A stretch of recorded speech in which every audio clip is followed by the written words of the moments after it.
Hi, welcome back guys. This is your sensei, back with another fanfiction. This is the first part of What if Naruto had Kurama's Foresight ability? Now before starting, please give this video a like and subscribe to the channel if you want more videos like this. Now let's get into the fanfic. Kurama had been distracting her all week. This wasn't a new experience for Naruto. She had been friends of a sort with her bijou ever since a near-death experience in her childhood. Of a sort, because the Kyuubi was a centuries-old manifestation of power and Naruto was the orphaned, loudmouth preteen jailing him, and this dichotomy did not lend itself to friendship. However, the grumpy fox didn't have any other conversational partners and would often mentally converse with the child. The Uzumaki found herself quickly developing the skill of keeping track of multiple conversations once he began. She didn't mind, really. It was far better than being alone. "I'm telling you, brat, there's something dangerous approaching us," the Kyuubi's deep voice insisted. "I live in a ninja village, Q. There's always something dangerous around me," Naruto replied, exasperated. "Unless you're talking about the Konohamaru Corps or Sakura, I can't sense any other immediate threats. There are 3 syllables in my title and in my name, brat. Stop shortening them." "Only if you stop calling me brat," was her repeated counteroffer. There was a mental scoff before Kurama receded back into the depths of her mind. Knowing that he would be sulking for the remainder of the day, Naruto returned her attention to the spectacle in front of her. He really shouldn't have said that. The Uzumaki sympathetically winced as Sakura's fist crashed down on Konohamaru's head. There was a time when Naruto had been the one receiving Sakura's personal interpretation of justice. Kurama had rather quickly shut that down by shocking her every time Naruto refused to dodge. The demon had advocated hitting the Haruno back, but the Uzumaki was leery of hurting her own teammates. Even if they're occasionally worse than my actual enemies, Naruto mentally winced at the reminder of Haku's gentle smile. "I should intervene now, before Kono-chan's ANBU guard needs to." "Sakura, I'm sure that Konohamaru didn't mean it," the blonde said, in her most soothing voice. "He's just a kid. Let's leave him to play with his friends." "I did so mean it." Despite the visible bruise on his forehead, her unofficial little brother was still glaring at the pinkette. "You're a mean and ugly girl with a big forehead. Nei-chan is way prettier than you are. Her hair isn't a weird pink color, and she's not flat-chested, like you other." He just had to bring that up, Naruto sighed, slumping forward, so her chest wouldn't be so visible. She wasn't as developed as Hinata, but the Uzumaki hadn't dieted like her other female classmates, and was a little further in PBRTY as a result. Couple that with her accidental kiss with the team. "Konohamaru, run," the blonde warned, seeing the fires of revenge light Sakura's jade green eyes. This time, the Sandame's grandson had the common sense to listen, as he hightailed it down the street, Sakura at his heels. Naruto briefly paused to smile reassuringly at Moegi and ruffle Udon's hair. They were cute kids, and she found the goggles flattering before chasing after them. "Konohamaru needs to learn basic diplomacy, or at least some discretion," Naruto mused. "I'll let Sakura have one hit before I stop her." The Uzumaki's ocean blue eyes widened when she turned the corner and saw the scene before her. Konohamaru's feet were kicking helplessly in the air, as a teenage boy wearing a black catsuit outfit and purple paint held him up by his shirt. Next to him was a pretty older girl with dusky blonde hair pulled into 4 ponytails and a Sunagakure headband. Sakura was hovering anxiously in front of them, pleading for them to allow Konohamaru down. "Not a chance. The kid has to pay for running into me first," the oddly dressed boy scoffed before he caught sight of Naruto. "On second thought, I might agree to let him go if I can get a date out of it." Sakura blushed a furious red. "I'm never going to betray my Sasuke-kun," she loyally exclaimed. "Oh, not you. You're too flat-chested," the boy dismissed, making the pinkette bristle. "I was talking about the cute blonde over there. What do you say, Leaf Neen? Will one date equal letting this brat down?" Konohamaru stopped struggling long enough to gape down at his captor. "What? No way are you getting a date with my sister, you makeup-wearing creep. Nei-chan, don't give in to him. I'll sacrifice myself for you." Naruto's sweat dropped. That's nice of you, Kono-chan, but not necessary, she addressed the boy next. Please set Kono-chan down, Sunanin. There's an ANBU protective detail around us, right now, and they will not take kindly to the Sandame's grandson being threatened in his own village. She paused, allowing the foreigners to pale, before adding, even by the Kazekage's children.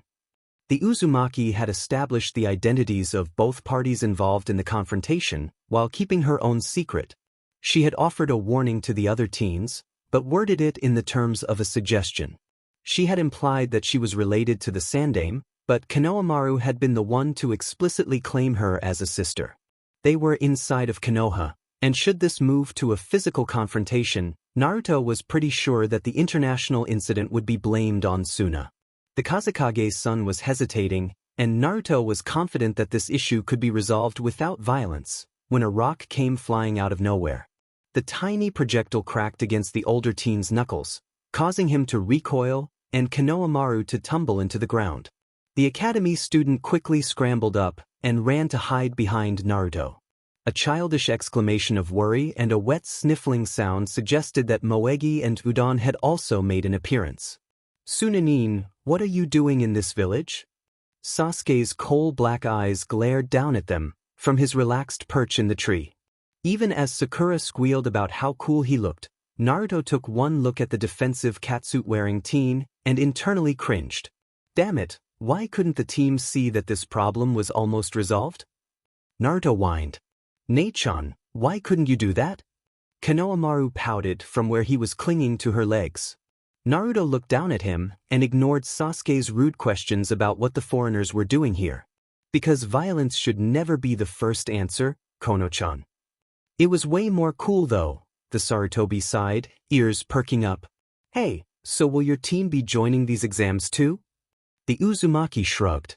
Maybe? We'd be too young for them normally, but the council would want to squeeze the team's participation for more revenue, and Kakashi is kind of negligent on safety issues. The Konohamaru core perked up. We'll be there to cheer you on, Nain. You can show them how strong Kunoichi are. A starry-eyed Moegi added. I can't wait to see what seals you'll use in battle, Udon said admiringly. Will you use the flash tag? Naruto would have replied to them, but her attention was on the Kazekage's son. He had dropped a heavily bandaged package in front of him, and it was starting to unravel. The Uzumaki quietly palmed a kunai onto her hand. Even if her idiot teammate had been at fault, she wouldn't let him fight a Chunin-ready puppeteer alone. Kurama spoke first. Brat, the dangerous presence is here. Then her ears registered a young, male voice. Kenkuro, stop. All of the trained genin in the area were stunned, as another figure made himself visible from Sasuke's tree. The Uchiha appeared shocked that he hadn't noticed the redhead's arrival. The boy used a sand-based shunshin to appear on the ground, and looked disapprovingly at his nervous siblings. Naruto took his appearance in. He had a slight figure, barely taller than the embarrassingly short Uzumaki, blood-colored hair, and a red-inked tattoo on his forehead. He wore a plain black mesh shirt, a white sash, and carried a sandy-colored gourd on his back. His black-rimmed, teal eyes were a reflection of the isolation and pain that Naruto had experienced in her own childhood. They were speaking now, but the Uzumaki couldn't hear anything. Her chakra-sensing abilities, born from her Uzumaki heritage and strengthened through the Kyuubi's gifts, were going haywire. This boy, this stranger's, chakra was intimately familiar to her, like a long-ago friend that could she not recall or the ghost of a memory that was hovering at the edge of her consciousness. He was a past that she was never part of, a future that she couldn't yet see. Each bijou could gift its tenant with a unique ability. The Kyuubi's gift of Foresight burned. I think he's a Jinchuriki as well, Kurama's voice echoed in her mind. He's from Suna. I can sense Shikaku's madness around him. The boy was a Jinchuriki. He was like her, a Kage's child turned into a living weapon. He was powerful and mad, terrifying and dangerous. He had the same eyes that she did, the same burden, the same history, but now he was walking away from her. Naruto didn't notice that she had stepped forward, didn't know that Sasuke was about to speak. Instead, her voice rang out, scratchy and uncertain, but so very sure that she couldn't let this boy walk away from her. She didn't even need to feel the QB's spiritual tug on her mind to know that this boy would be intimately familiar to her future self. "Wait," she called out, catching an indifferent teal gaze. "Who are you?" "Me?" Kankuro asked, a pleased expression crossing his face. Naruto didn't even give him a second look. "No," she answered, "the red-haired one." The Jinchuriki's boy's teal eyes fell on the kunai clenched in her hand before they rose to the still Uzumaki. Teal was such a strange color, Naruto thought. Not quite blue, but more than green. A little mysterious, like the mists around the Naka River, but beautifully appealing in the madman's gaze. "Gaara no Sabaku," the boy replied. His voice was deeper than Sasuke's, but still identifying to a child. "You interest me as well. Who are you?" "Naruto Uzumaki." It sounded like a confession when she spoke to him. "My team and I may be entering the Chunin exams too." "I'll see you there then," Gaara responded in a flat monotone. When his eyes flickered over to Sasuke, the Uzumaki found that she had been holding her breath. "I would like to fight you there too. Don't lose before I have a chance to feed your blood to Mother." "Mother?" Naruto briefly thought, watching him turn again. There was a part of her that wanted to run after him, but she didn't know what she would do then, and she resisted that urge. He was a stranger to her, no matter how familiar or enchanting his chakra seemed. This wasn't the first time that Naruto had been drawn to another person's chakrascape. Her unique sensor ability gave her some insight to other people's personalities, and her gift of foresight told her whether or not they would be precious to her future self. She had only been wrong once before. Itachi Uchiha wasn't nearly as gentle and trustworthy as the warm flames of his chakrascape suggested. "I can't believe Shikaku is still pulling that genderbender trick," Kurama ummed from inside her. "This is why none of our siblings take him seriously." "You're too arrogant to take any of them seriously, Q," she offhandedly replied, glaring at her Uchiha teammate. "Why did you throw that pebble? We could have gotten into a diplomatic incident with the Kazekage's children." Sasuke jumped down. "Why did you say that we would be entering the Chunin exams, Dobe?" She rolled her eyes. "Naturally the council is going to want to squeeze you out for tourism and merchandising cash team. I'm sure Kakashi-sensei will give us the forms right before the exams." "He better," she added mentally. This was her best way to connect with the Jinchuriki boy. "How did you know that they were the Kazekage's children?" Sakura asked. "They looked strong." "They should be," Naruto replied shortly, not addressing the other girl's question. She looked down at her pint-sized followers, and a warmer smile crossed the genin's face. "I have another 2 hours until I have to meet my sensei. Do you guys want to show me how far you got with shuriken practice?" She received 3 enthusiastic responses and led the children to the Sarutobi clan's training grounds in response. The Hokage's private ones were more extensive, but the forested woodland by the small Sarutobi compound were useful for beginner training. Naruto leaned against a nearby tree as she watched the academy students practice. "You put too much force into those throws, Otuto," the Uzumaki corrected, sharply poking at his shoulder blades to make him straighten up. "Widen your stance, Moegi, and remember to take the wind into account. Your hits are perfect, Udon, but I'd have killed you in 4 different ways in the time that you need to throw them." "It doesn't matter if your throws aren't perfect," Naruto chided, amused to see the math-loving boy's cheeks turn pink. "Your opponents are likely to be bigger than you, which gives you larger targets to work with. Shuriken are primarily used for distraction and hindrance purposes, not as a main attack. Konohamaru, if you have so much energy for those shuriken, then you can take a lap around the training field." "Nane," the younger boy burst out, dismayed. When he received a flinty-eyed look in response, the Sarutobi pouted and began a slow jog on the beaten path. He used to run headfirst into his paces, but Naruto and exhaustion broke him out of that bad habit quickly. "That's a good shot, Moegi. Can you hit the head next?" The pink-cheeked girl beamed and started aiming at her new target. It didn't take Konohamaru long to finish with the dreaded but all too familiar laps, and soon he was joining his friends again. Naruto moved back and watched the kids practice, with a genuine smile tugging at her lips. She had been 6 years old when Hiruzen Sarutobi brought her to his home and all but adopted her into the Sarutobi family. There had been a minor incident with a SXL predator at the orphanage, never exceeding an uncomfortable leer from the pedophilic woman, but the sandaime had been worried. Naruto was rather indifferent to it, since the experience itself had been disturbing, but had allowed her to meet the old man's son, Daichi, daughter-in-law, Asuka, and grandson, Kanomaru. Before Daichi and Asuka's deaths, they had treated her like an older sister for their newborn son. The Uzumaki had soaked up that attention, even if their busy schedules as ANBU didn't allow for much family time. She had even been hoping for an adoption, before the sandaime sat her down and told her about Kushina Uzumaki and Minato Namikaze. The blonde didn't want her mother's clan name to die out, but refused to change the way she interacted with Daichi and Asuka.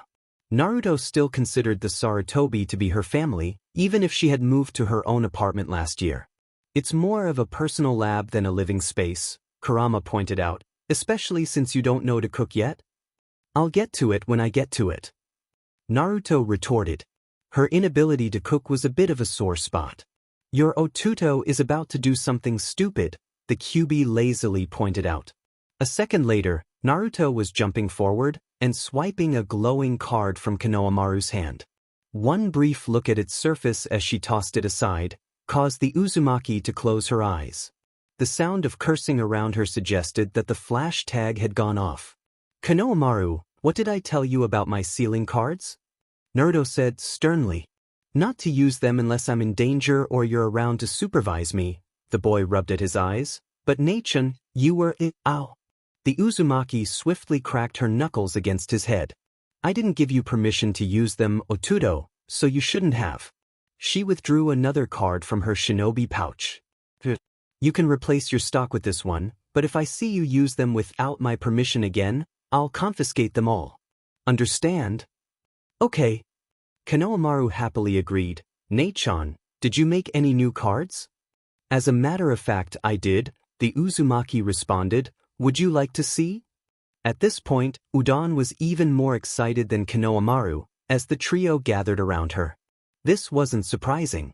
The glasses-wearing boy had displayed a fascination for Fuinjutsu before, so Naruto had taught him to make his own sealing scrolls and exploding tags. After soliciting a promise to only use the latter against Ebisu. He was a jounin. He'd be fine. A gleam of pride entered Naruto's ocean blue eyes, as she took out a deck of what appeared to be playing cards. In fact, they were the Uzumaki's own attempt to weaponize Fuinjutsu. Sealing tags were made of delicate rice paper, easily tore, and had to be wrapped around the hilt of a kunai to be used in distance attacks. Naruto had fixed this by carefully pasting the chakra-laden paper around a poker card, which was less visible and faster than a normal kunai, especially if it was laced with wind chakra. Naruto would activate the seal, throw the card, and let a variety of effects show. She had a standard 52-card deck. Of them, 13 cards were normal exploding tags, 7 were flash tags, 7 were freeze tags, 6 released electrical currents, 6 released smoking gas, 2 could light up like torchlights, 5 could be used as a tracking signal, and 6 could drain out chakra. The last 6 were a new invention of hers, modeled after the Aburame's Kikachu, and designed to SCK out up to a C-rank jutsu's worth of chakra before bursting into fire. Naruto was rather proud of it. This is another battle card, Naruto began, mentally noting that she needed to increase the diversity of her deck. Can you guess what it'll do? There was a crude drawing of a beetle on the top. Her artistic ability was another sore spot, and that was what the children focused on. Does it turn you into a giant bug? Konohamaru asked, with boyish enthusiasm. Or let you tunnel through the ground? Udon suggested. What? Ants tunnel through the ground. Is it like bug spray? Moegi's nose crinkled. No, if it's a battle card, then it would make the bugs come to you. Gross. All good ideas, but no, the Uzumaki replied. This is a beetle, not an ant, and it's modeled after the Aburame's Kikachu. It allows dash. Oh, I know this one. Konohamaru interrupted. That's the clan that can SCK your chakra out. Do your cards do that, Nachan? That's so cool. Thanks. Naruto was too gratified by the compliment to be irritated by Konohamaru's impatience. He was overtly eager sometimes, but the Uzumaki was sure that he would settle down with age. They channel that chakra into a low-grade explosion tag, but since a lot of the energy gets lost in conversion, it only bursts into fire. I plan to use them in the Chunin exams, so don't tell anyone, okay? I made one for each of you. This garnered even more enthused agreements than the training request, and afterward, the blonde wasn't even hit 3 identical depressed faces when she had to leave for her team meeting. Naruto had spent more time with the kids than she had initially assumed, and was running late to training ground not for the first time. The Uzumaki lamented that she had yet to learn the Shunshin. Naruto Uzumaki wasn't the most well-rounded kunoichi. Her ninjutsu repertoire consisted of the henge, kawarimi, kage bunshin, taught by the old man since her regular ones overloaded with chakra, and tajuo kage bunshin. She knew that her elemental affinities were wind and water, but she only used that to apply wind chakra to her cards. Her taijutsu was above average, but compensated for her sloppy footwork and strikes with raw strength and speed. Her stealth, trap-making, and chakra-sensing abilities were excellent, but she couldn't cast a genjutsu to save her life. Overall, most of her offensive power came from her fuinjutsu abilities. Though beginner ceiling theory doesn't have a lot of physical applications, Naruto mused, my attack power should increase exponentially when I move to the higher levels. The Uzumaki probably could have graduated in the top 10% of her academy class, but for a scheme that backfired spectacularly. Growing up, Naruto had heard tales from the old man about his own genin team, and realized that the dead last would be paired with the top 2 students. She had been determined to stage her own genin team by becoming said dead last, which was harder than it sounded when Shikamaru Nara went out of his way to be as mediocre as possible. Fate must have been laughing at her when she succeeded, and got Sasuke Uchiha and Sakura Haruno for her team. She didn't like Sasuke Uchiha. He was a competent ninja, and better rounded than she was, but the boy's bull-headed arrogance was galling. Naruto was also mildly freaked out by his Sharingan. It reminded her of the red eyes of a much kinder boy that ended up being a monster, and was accompanied by Kurama's growled complaints against the Uchiha clan. So many complaints. Sakura Haruno was probably the most intelligent classmate Naruto had, outside of the Nara that didn't have the decency to let her be a dead last in peace. That was the most positive comment she had though, because the Pinkette was a terrible kunoichi in every other way. Even her perfect chakra control was counteracted by minuscule reserves. Naruto didn't even care that she was a fangirl. Sasuke was cute, there was no denying that. The Uzumaki had even crushed on him briefly for a time, before the old man had found out and sat her down with a stack of pictures. Now the blonde couldn't even think about the last Uchiha, without linking him to all of those terrible sexually transmitted diseases that the Sandaime swore she would get, unless she had safe SEC as an adult. Maybe she should have the old man give Sakura that talk? The pinkish-yellow oozing warts on the VGMI picture had done wonders for her romantic mind. If you had mated with an Uchiha, I would have pulped your brain into a soggy cauliflower. Course you would, she was intrigued. How will you get around the seal though? I am an all-powerful demon, brat. This demon seal will not protect you from my wrath forever. This instigated a round of petty childish bickering between preteen and demon that put a smile on the blonde's face. Naruto didn't like her team. Sasuke was arrogant, Sakura was useless, and Kakashi-sensei had only ever taught them the tree-walking technique. But that was fine. There was a grumpy and caustic millennia-old demon inside of her head, and they made a pretty DMN awesome team by themselves. Naruto wasn't surprised that Kakashi-sensei would wait until the day before the exams started to hand them the official papers. The white-haired Jounin was a brilliant shinobi and field commander, but when it came to teaching skills or the prompt handling of information, he often dropped the kunai. At least this time, he could claim that Irika's meddling delayed him. The Uzumaki was mildly upset that her favorite academy sensei would try to kidnap Konohamaru in order to let her into the Chunin exams. She didn't even feel guilty about hitting him with 3 electrical shock tags. As the Sandaime's grandson, Konohamaru had legitimate fears about kidnapping, and this event didn't reassure him any. She didn't bother sticking around to talk to her teammates, and instead stalked over to the Tobarama Memorial Library. It wasn't the biggest one in Konoha, but included something that was vital for her research: newspapers. Specifically, The ancient librarian meticulously kept 2 decades worth of the Ember Leaf periodicals, which covered every Chunin exam to date. They were a recently instituted event, and there weren't even 24 examples for Naruto to study. But the ones that she did revealed some useful nuggets of information. So while there's no standard amount of events, there's always one survival-based task and a public tournament at the end, Naruto considered. Thanks for suggesting the library trip, Q. As my tenant, you should occasionally benefit from the magnanimity of my brilliance, Kurama responded, not an ounce of sarcasm in his tone. Don't overpack for the survival-related task. You may face some combat beforehand, and I don't want you to be overburdened with supplies. Got it? Do you think I should pack anything for the team and Sakura? The blonde asked idly, returning the old periodicals. Kurama's derisive snort showed what he considered of the idea, so Naruto returned to her information-gathering activities. Now that she had an idea of what the exams might contain, she could focus on her potential opponents. Why do you always forget the whiskers when you henge? The QB's exasperated question made the Uzumaki blush and reapply her disguise. Much better. You don't want to be too forgettable. You and Ken are inherently suspicious of plain-looking people. I think that might only be us, she replied, squinting murky green eyes when she stepped outside. Now where would I find confidential information about Chunin hopefuls in a ninja village? 10 minutes later, and Akari Yuzum, the random Chunin from Border Patrol, was throwing back a glass of sake.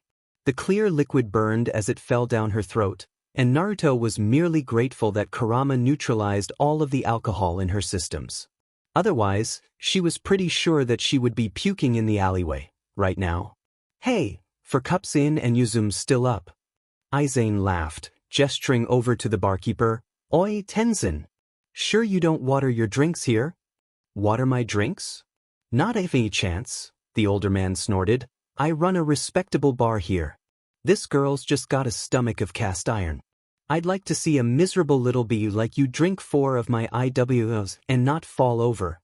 Bring a glass here, and I'll show you what diluted drinks do, a brunette Jounin taunted. Want another glass, Yuzum? Hey Yuzum. Want to see how the pool plays out? Akari shouted back, stumbling over to the back. She blinked her eyes rapidly, as though her vision was spinning, and slumped against the wall to preserve her balance. Where's all the money going to? The Uchiha. Scarred man grunted. Both of his legs had been swapped for prosthetics, but there was a glimmer to his eyes that made Naruto deeply hope that her henge held. You want to bet? Well, I don't want to put my rent money on a risky bet, Akari teased, leaning forward and allowing the top of her fake BRS to catch the light. What do you suggest? Gray eyes followed her chest as she leaned back, and then an amused gaze caught murky green orbs. Huh, so this Stuckton stuff actually worked. Well, guys, team is a good bet. I heard that his Hyuga was a monster in close combat, the man answered, still amused. They're the main bet from Konoha, but the foreigner team with the Kazakage's children will be strong, and Kiri's teams are promising. All of the rookie teams have been added, but most don't expect such green genin to do well. I wouldn't count them out though, the man continued. Kakashi's team has potential, especially that blonde Kunoichi. Real spitfire, that one. Well, that's good, Akari spluttered. I shouldn't really bet my rent money though. See you? Oh, not a single bet, the man called out, good-naturedly chuckling at her obvious retreat. Never able to resist a challenge, the fleeing Akari briefly turned and flashed a confident grin at the other ninja. Put me down, 500 Ryo, for the Spitfire. When Naruto met her teammates the next morning, she focused a glare on them. Before you start to say or do something, please think it through. Don't reveal important information, start unnecessary fights, or brag about your skills. And for the love of Inari, team, do you have to paint a giant target on your back every time we enter a dangerous situation? Sasuke glared back at her. In all fairness, his glare was even more impressive. This is my clan sigil dobe. I intend to wear it with pride. Can't you be prideful when we're already jounin? She grumbled, but let the common argument drop. It figured that they had been in the room for less than 5 minutes, when her arrogant teammate decided to completely disregard her warnings. He has a shiny bowl cut and giant eyebrows, and wears a green leotard with orange leg warmers, Kurama announced grandly. By the unwritten laws of your ninja society, I think we can safely assume that he will be a strong opponent. He's also a student of Madrigal, the most talented taijutsu specialist in Konoha, Naruto thought, unamused. And the team just agreed to fight a spar with him. I think he may have been dropped on his head as a child. Repeatedly. An inability to resist a fight is rather common for Uchiha, the QB assured, watching Rock Lee with fascination. Are males fighting for dominance another human mating ritual that I never saw before? Didn't you see my parents' date? The Uzumaki asked. Yes, but that was mostly Kushina fighting for your father's honor, Kurama dismissed. Women liked to swarm him when they were on dates. Kushina would rant about it for days. It was all very annoying. Go mom. Naruto briefly shot back. Team, if you're planning to fight this guy, then you shouldn't need me around. I'll see you and Sakura in the right room then? Go ahead Dobe, Sasuke grunted, looking directly in Rock Lee's eyes. This shouldn't take long. I agree, Kurama supported. I estimate that it will take no longer than 10 minutes for this boy to defeat Sasuke Uchiha. It's almost adorable how much you hate that clan, Naruto mused, heading to the proper room. Hello Kakashi-sensei. Why are you standing by the door? I wanted to wish you and the others luck. Her sensei sharply closed his Ika. Where are Sasuke and Sakura? Sasuke's getting his butt kicked by Madogai's student, and Sakura is cheering him on, the blonde promptly tattletaled. Hey, prankster's honor only extended to fellow lawbreakers, of whom a policeman's son and a teacher's pet were not. They'll come around soon. May I go through? Did you at least try to talk Sasuke out of it? Kakashi sighed. Naruto shrugged. Kind of. I guess he still hasn't learned to take his teammates' suggestions into account, the Hatake groaned. Furuki told me about your intel gathering exercise, and I know how strong you are. Be confident in yourself, don't make reckless mistakes, and trust in your teammates, at least when fighting is involved. I'll expect to see a Chunin when all of this is said and done. Will do, sensei, Naruto beamed, hugging the man. Kakashi tolerated the young girl's affection for a few seconds, before gently pushing her towards the door. Show them all what the only child of the Yellow Flash is capable of, Naruto. Her first judgment of the room was that it was massive, entirely filled with tense genin, and eerily quiet. Her second judgment was that the constant outputting of her chakra was sending back so much information that her head was getting dizzy, so Naruto promptly handed that knowledge stream over to Kurama. He would inform her if any interesting chakra signatures were recorded. Her third judgment was that she didn't want to be the focus of attention, so she quietly slunk to the side. All of the rookie teams got here before us, Kurama reported. None of their chakra pools increased more significantly than expected after 3 months of fieldwork.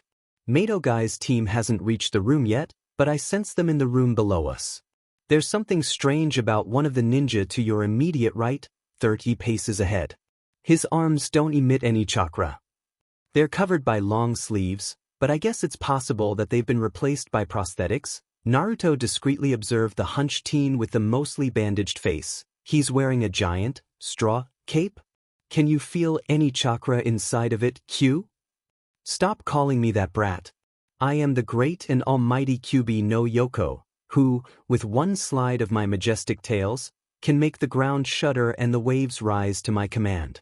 I am an immortal dash. Is that a yes or a no? Naruto interrupted impatiently. We don't have a lot of time before the first task starts, Q. No respect for your elders, brat, the fox grumbled. Yes, there is some chakra around him. Do you want me to release your foresight ability? The shiver that ran down her back had nothing to do with the challenging and possibly life-threatening tasks that Naruto was about to face.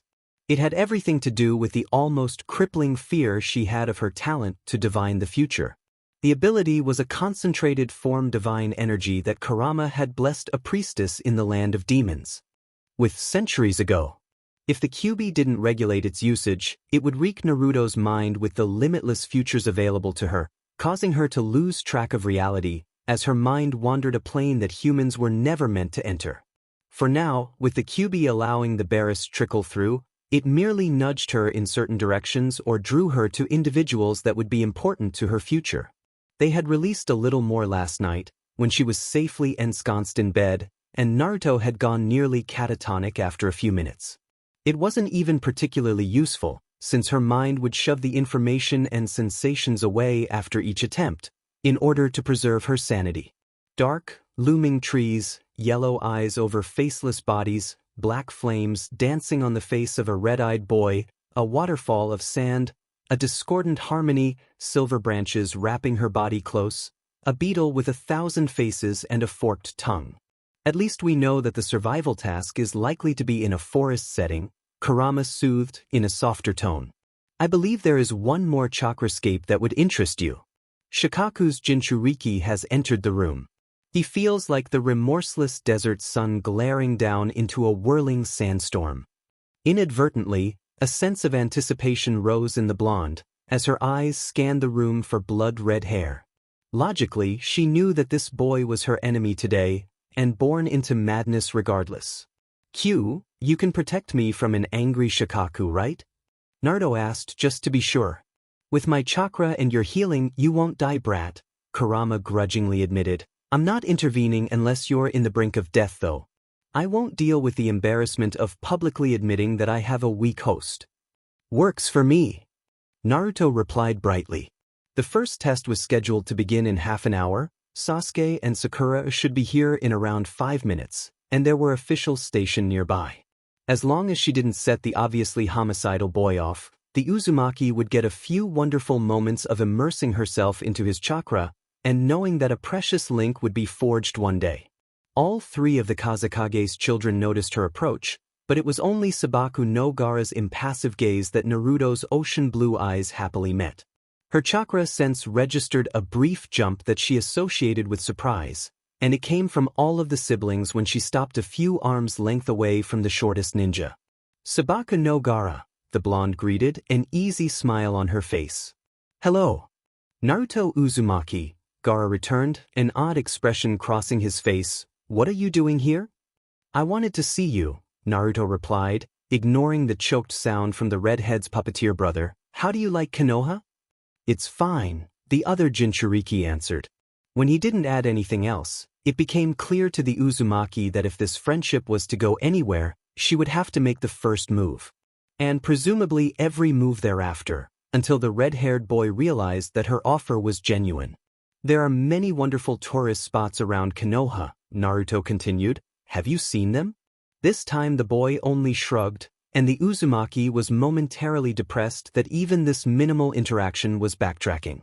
"Have you visited the Hashirama Gardens by the north sector?" she inquired. "They have a beautiful tunnel of cherry blossom trees that the Shodame initially grew for his wife's birthday. They're always in full bloom, and it's said that adding those cherry blossom petals to a tea will make the sweetest drink in the land of fire." "That I have not," was Gaara's contribution. Naruto clapped her hands together and looked earnestly into teal eyes. "Would you like to go there with me? There's a great picnic spot there that my Otudo and I always went to on the spring festival. It would be a shame if you visited Konoha, but didn't get to see any of our city's treasures." "Are you asking him out on a date?" Kankuro finally couldn't contain himself anymore, as his shock for situation outgrew his fear of his brother. Naruto's pale gold skin was suffused in a light blush. She carefully studied Gaara's features, and didn't see disgust at the notion on the rather cute face. "Yes." The Uzumaki wasn't sure if she was coming off as too strong though, so she added, "It would also be my duty as a Konoha ninja to ensure that our distinguished guests were able to experience every wonder that our village can offer."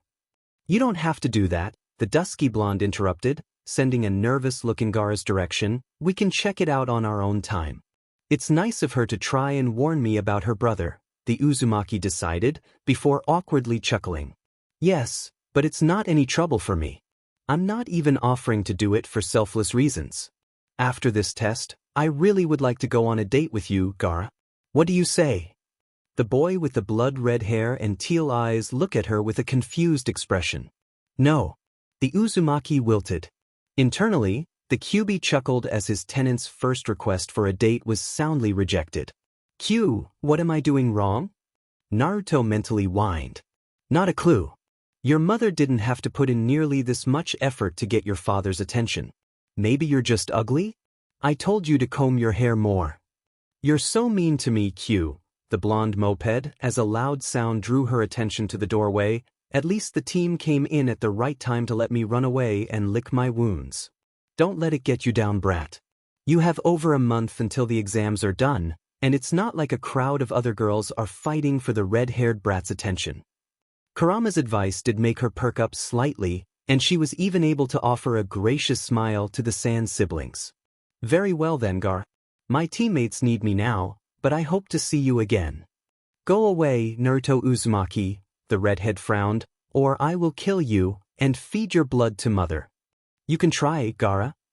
Despite Naruto's friendly expression, there was a hint of warning in her words. But I'm not afraid of your mother, and I'm not afraid of you either. With those words, the Uzumaki swiftly turned and made her way to the gathering of other rookies by the door. Although her first attempt at building something positive had been rejected, there was a sense of contentment around the blonde. The simple presence of Sabaku no Gaara electrified her, and Naruto Uzumaki had never been one to let a simple setback keep her down for. The boy with the gray hair and glasses has Jounin-level chakra, Kurama announced as the blonde stepped closer. There's a strange tint around it, and I sense negative emotions, mostly envy and greed, and when he looked at the Uchiha.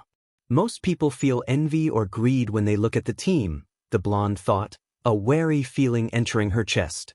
Gaara's chakra drew her like a moth to a flame, Itachi's chakra had relaxed her as though she was entering a comforting hug, and Konohamaru's chakra made her feel playful and protective. But the main feeling that this team produced was an overwhelming urge to punch his perfectly friendly face in. I don't like him, she concluded, stepping protectively into her male teammate's shadow. Hey guys. Did you start the party without me? It wouldn't be a party without you, Kiba said, affably raising his hand for a quick fist bump. Ready to dominate these exams, dead last? You'll find out when I kick you to the kennel, dog breath, Naruto smirked. She liked her formed Inuzuka classmate. He was loyal, good-natured, and helped her spike the team's water bottle with chili powder once. Good to see you, Hinata, Shino Choji Ino. Shikamaru. Her opponent in the art of academy mediocrity merely sighed. Troublesome woman. When their overall academic scores had been calculated, Naruto was dismayed to learn that all of her hard work was for nothing. Shikamaru Nara ranked the dead last of her class, and if he wasn't slated for the next generation's Ino Shikacho team, her plan would have been entirely wasted. And sure, the blonde didn't necessarily like her shinobi team, but she still begrudged the lazy genius for scoring lower than she did. Hello Naruto-san, the blue-haired Hyuga shyly waved. It's good to see you. You too, Hinata, Naruto replied nervously, moving slightly behind the team's back. If there was one member of her academy class that freaked Naruto out, it was Hinata Hyuga. Not because she was particularly scary, Hinata was the sweetest girl she knew, but because the constant stare of those blank, pupilless eyes unnerved her like nothing else.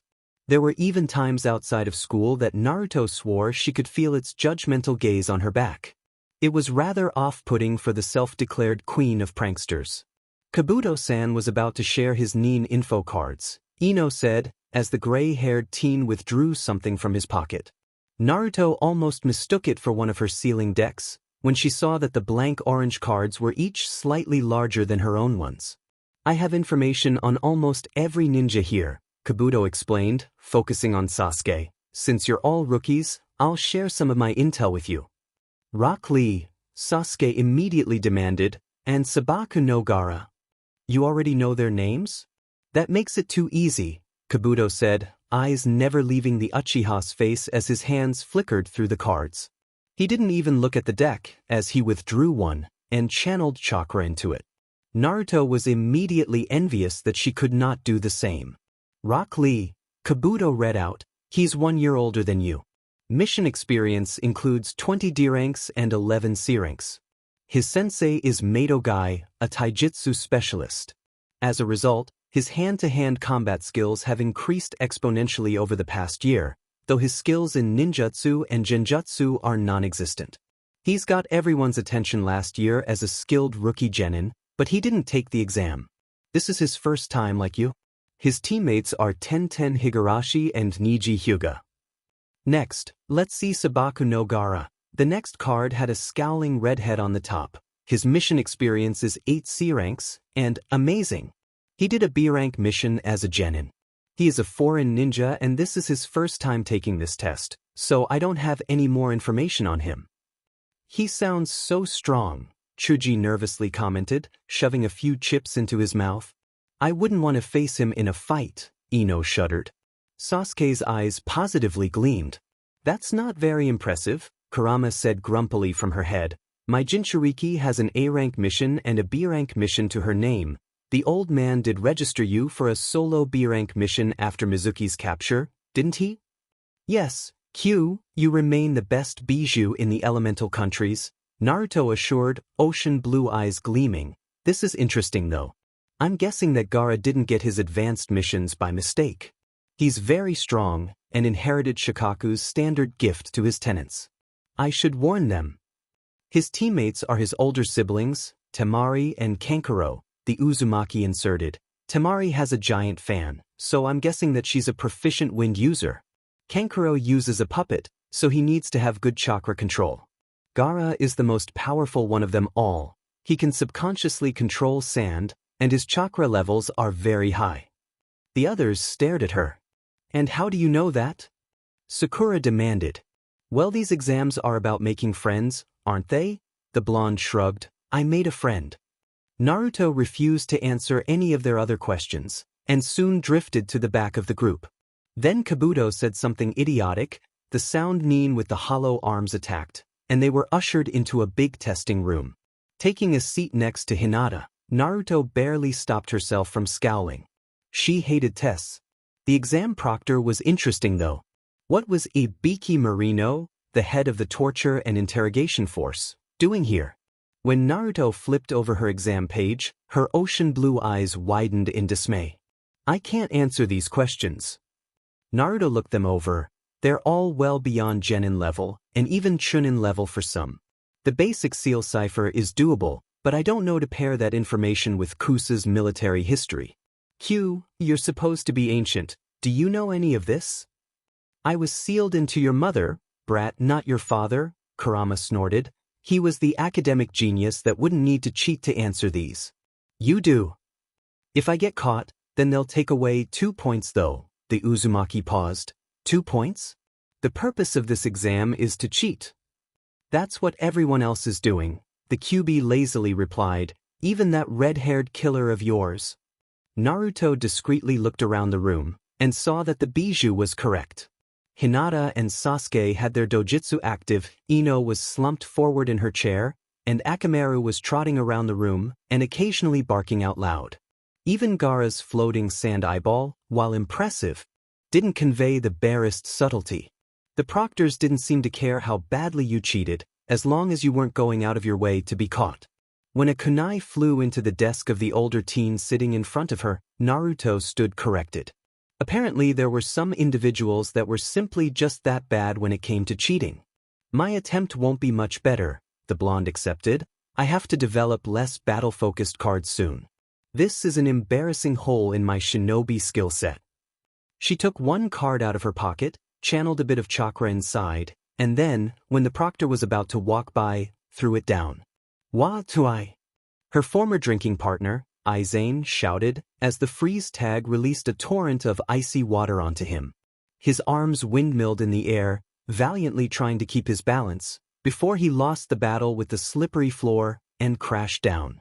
There was a flurry of movement as everyone's attention was drawn to the fallen proctor. Another loud shout when one of his flying kicks knocked the leg out from another desk to her right. Attention! Attention! Get back to your seats, you maggots! Ibiki Marino shouted. When order was settled a few minutes later, a grinning blonde was erasing Takeo Mori from the name part of her freshly completed exam. Look at all of these foolish nin can suffer, Kurama cackled, after Chuji's outburst about his lack of supplies. Yes, nin, you may choke on the poisonous flora of your forest, while my Jinchuriki feasts on the survival food that I advised her to bring.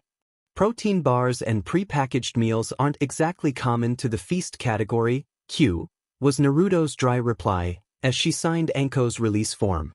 The ominous rustling wind and ancient, gnarled boughs of the forest of death led credence to her vision, and made her grateful to have packed a basic map of the 44th training ground. At the same time, she was a bit annoyed that her foresight worked, because that would only lead to Kurama pressing for more practice with the painful skill. They shall hunger for it after the first night, the QB smugly replied, before a hint of ire entered his tone. Why is the Uchiha the one holding your team's scroll? Because it's too much effort to steal it away from him, the blonde suggested. Guys, you can wait for me at our gate. There's something I want to do first. She ignored their objections, and hurried over to the lonely boy with the blood-red hair. Hello, Gaara. Teal eyes blinked at her widely grinning face. Naruto Uzumaki? There was something in the way that he said her name, with confusion and hesitance, that Naruto found surprisingly endearing. How was the first test? Gaara merely stared at her for a few moments longer, before he frowned. Naruto Uzumaki, what are you doing here? Why are you speaking to me? I'm trying to have a conversation, Naruto responded, shoving her hands into the pockets of her orange and black coat. Be my friend. She ignored Kankaro's surprised wheeze, and the noiseless protest that Temari tried to make. All of her attention was on the reflective teal eyes of her fellow Jinchuriki, a boy's whose chakra thrummed with friendship and trust, even as he gazed at her with perplexion and apathy. A frown appeared on his face. I don't need any friends. I do not want to be your friend. Everyone needs a friend, the blonde argued, sympathy filling her. She didn't have the most pleasant childhood, but it was quickly becoming clear that the Kazekage's youngest son had a far worse one. And I'm going to be yours. You are a strange person, Naruto Uzumaki, Gaara scowled. I am not sure that I want to feed your blood to mother. But I will kill you, if you do not walk away now. I told you that your mother doesn't scare me, Naruto said, an exasperated quirk to her lips. You need to think of something better than that to drive me away. She withdrew a folded piece of paper from her shinobi pocket, and then turned to surprised dark green eyes. I would gift this to your brother, but I don't think he'll want to accept it from me. Sabaku no Temari gingerly accepted the paper and unwrapped it. A small gasp escaped her mouth. You're giving us a map of the forest? I doubt you'll need it, but I would like to give it to you anyway, Naruto shrugged. She offered the upset red-haired boy one last enigmatic smile. I'll see you later, Gaara. Reconsider the visit to the Hashirama Gardens, okay? Walking away, her thoughts were filled bewildered teal eyes and blood-red hair that reminded her of Kushina Uzumaki, when Kurama's voice broke into her thoughts. Brat, there's a Kaga-level chakra signature here, the QB warned urgently. The grass nin with the long tongue is practically brimming with negative emotions. You need to tell someone. A Kaga-level shinobi? The blonde squeaked, almost tripping over her own feet. It was only Kurama's chakra anchored to her limbs that stopped her from giving anything away. Do you know who? Ajmu, Kurama spit out, the snake ninja once sparred with your mother. His chakra is easily recognizable to me. You need to drop out of these exams. Won't that prove that I know there's something suspicious going on? Naruto demanded. Sasuke and Sakura were waiting near gate 32, a heaven scroll secured in the Uchiha's pack.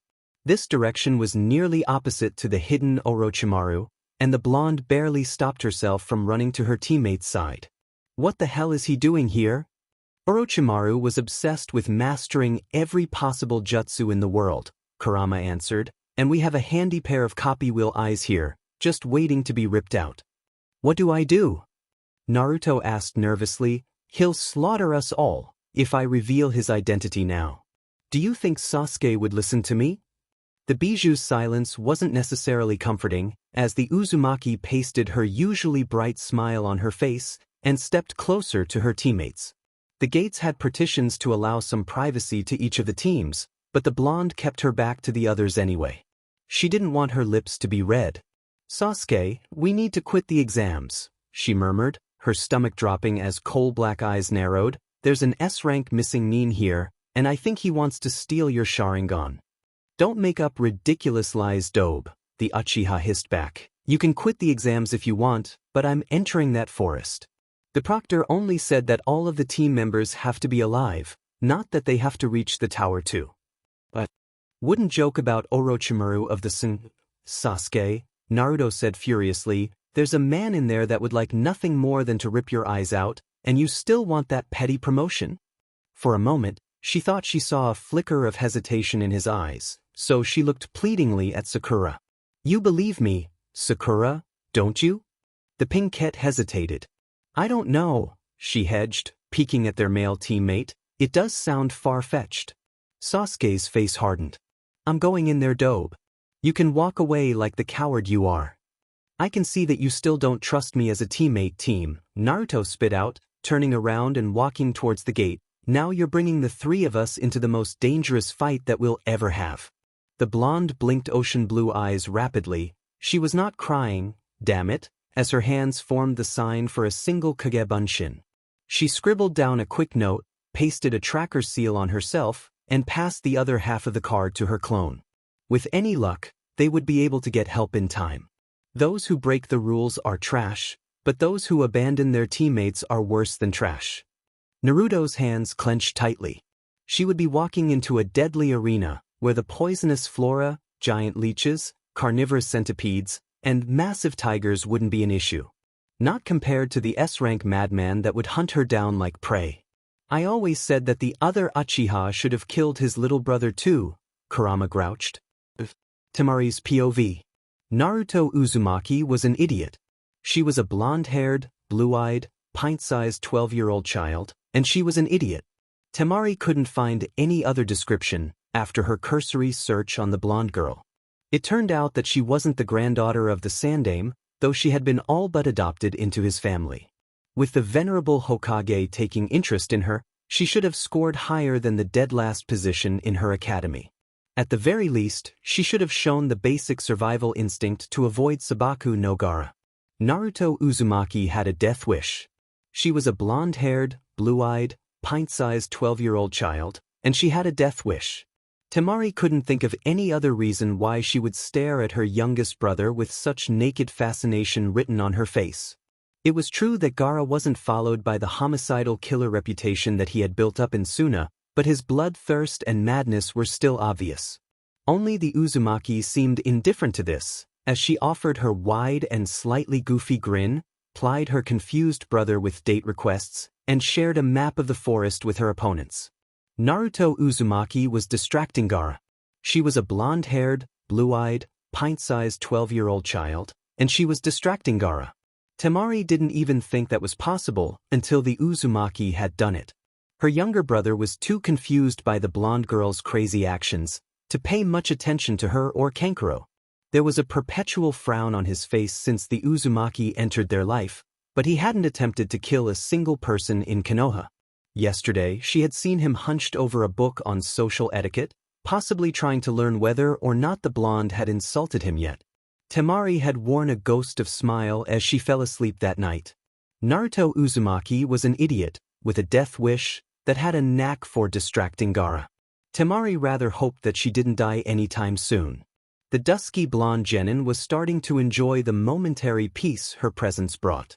Naruto was so nervous about being attacked in the forest that she jumped at every loud noise and crawling shadow. When a bird chirp caused the blonde to nearly throw her kunai, Sasuke finally snapped. Stop jumping around like that, Dobe.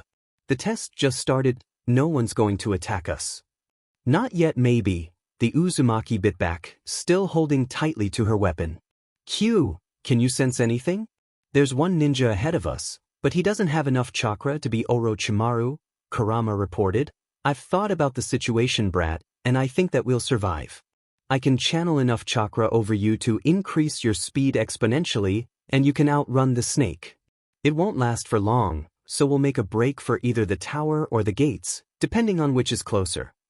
What about the team and Sakura? Naruto demanded. I'm not a miracle worker, brat. If they didn't want to die young, then they should have listened to their betters. Besides, one of the reasons that you'll be safe is because the snake is obsessed with the Sharingan and won't bother to chase you. You know, if he kills the Uchiha, then I might just have to take back some of the bad things that I said about him. Her teammates were still glaring at her, so Naruto resisted the urge to slap her forehead. You're impossible, Q. Where are you going, Naruto? Sakura asked impatiently as the blonde jumped into the trees. Bathroom break, the Uzumaki responded over her shoulder. She followed Kurama's directions several meters forward, creating a single Kage Bunshin as she slipped through some obscuring foliage. The Kage Bunshin landed in a small clearing and made a show of looking around before stepping into the bushes. The real Naruto perched on a tree branch above. I honestly did not think that they could be so inept, Kurama commented as an older boy with spiky brown hair, a cream-colored jumpsuit, and breathing mask entered the clearing and didn't bother to look around. I think that I appreciate you much more now, brat.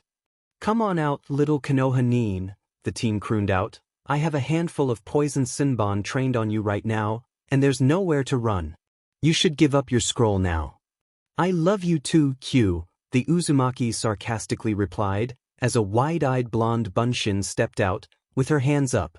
I don't have my team's scroll. The tremulous voice was matched by glassy blue eyes. Please, I am just a rookie. The AIM ninja chuckled. Then you shouldn't have entered a contest with the big boys, little girl. But you know you are kind of pretty. Why do you always attract the weirdos, brat?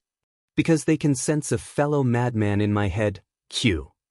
Maybe we can come to some kind of deal, the teen winked, stepping closer. Even Naruto's top-notch acting skills couldn't hide the mildly repulsed look on the Bunshin's face. Not that the foreign shinobi would react to it, as the cool blade of a kunai was pressed against his ribs. The teen froze and looked back. Blonde hair, blue eyes, and pale gold skin. Waff, where's your scroll? The Bunshin demanded, and the AIM teen gulped, when he turned to find that the identical blonde had stepped closer. Her previously teary expression had been replaced with a devious smirk and a single card twirled between her fingers. Hot identical twins? The teen whispered, almost reverentially, before recognizing his position. I don't know. My team and I got separate, and I wasn't given the scroll. The Bunshin raised her eyebrows. I don't believe you. Then she slammed the glowing seal card on the teen's body. Ah! The AIM nin's body convulsed as 800 volts of electricity ran through his clothes and shocked his body. There was a second where his body slumped over and desperately gasped for air when the Bunshin withdrew the card, but then she applied it again. Ah, please stop. I'll tell you. If you try to lie to me, then I'll soak you with water and electrocute you again, the Bunshin warned. It's in my pockets, he sobbed, limbs twitching sporadically. Naruto ignored this as she withdrew her ninja wire and tied him up. The Bunshin quickly stripped him of the scroll, a few packs of Sinbon, 2 spools of ninja wire, a brace of shuriken, and... Why did he bring an umbrella to the land of fire? No idea, just pack it with the rest. Naruto waved it off, stuffing a piece of cloth into the boy's mouth. The ropes are loose enough that you should be able to get out after a few hours. The gates are close enough that you shouldn't be attacked by any lethal animals. And I'm generous enough to leave you here alive. Don't follow my team. Got it? The teen rapidly shook his head, and the blonde sighed. You're such a wimp. I don't think Gaara would have broken so easily. Your mother was just as sadistic as you are, and for some reason, your father chose to pursue her anyway, Kurama mused from within her mind. You know, it never ceases to surprise me that there are men in this world that will see an Uzumaki woman in action and think, yes, that's the type of woman that I want to mate with. Well, he had to be brave if he wanted to be the Hokage, Naruto answered, ignoring the teen's look of disappointment as the Bunshin dispelled into a cloud of smoke, and she headed back to her team. Another heaven scroll isn't going to get us out of the forest any faster. Keep it with you anyway, the Bijou advised. It may be a useful spare or bargaining tool later on. Just don't tell those worthless ninjen about it.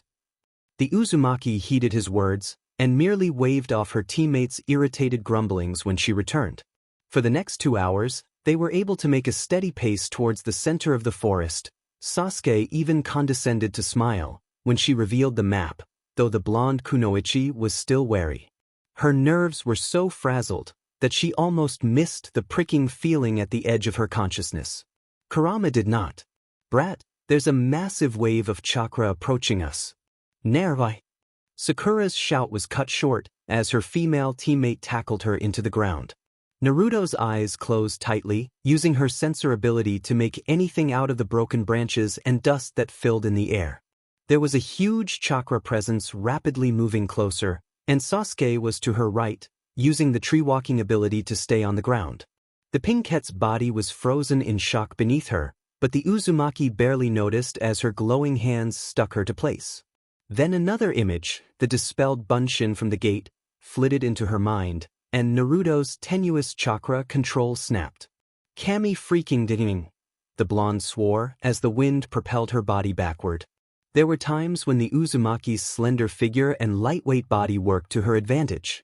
Being blown back by a massive, overpowered gale palm jutsu was not one of those times. She was hit by 4 different tree branches, and the one on her thigh was definitely going to bruise later, before the blonde could reorient herself. Still keeping her eyes closed, she pasted blue chakra into her palms and randomly tried to grab at the larger obstacles. The rough tree bark ripped through her uncalloused hands with ease, causing the blood to smear against the wood, but at least she was able to land on her own 2 feet. There was a moment of dizziness. "Open your eyes, brat." And disorientation, where Naruto felt her body inadvertently jerked upward again.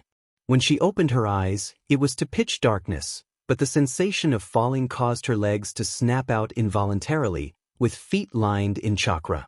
There was the slick, moist sound of her shinobi sandals sinking into a hot, gelatinous substance, before the Uzumaki slowed to a stop. The blonde was momentarily silent. "Q, where am I?" Inside of a giant snake summon, was the helpful response. Her surroundings then began to rumble ominously. "I think you're stuck in his throat." "Oh," Naruto replied weakly. "I think I want to kill the team now." Kurama then proved himself to be the best partner ever, when he ignored her justified bashing of her male teammate to bark her into action. The fox directed her to an area just below the esophagus, where the snake scales would be thin, and Naruto promptly used her entire deck's worth of exploding tags. When she tumbled out of the dying summon, it was to a vicious glee that it died before it could return to the summoned land and receive help from its kinsman. "Shame that we can't harvest it for a snakeskin coat," Kurama said hopefully. "Do you want to stay here and skin it?" The answer was yes. Yes, she did want to stay, and kick the corpse that left her mildly traumatized and covered in revolting snake slime. But Sasuke Uchiha and Sakura Haruno were in trouble now, and no matter how much they mocked, bickered, and fought with her, Team 7 was her team. Those who break the rules are trash, but those who abandon their teammates are worse than trash.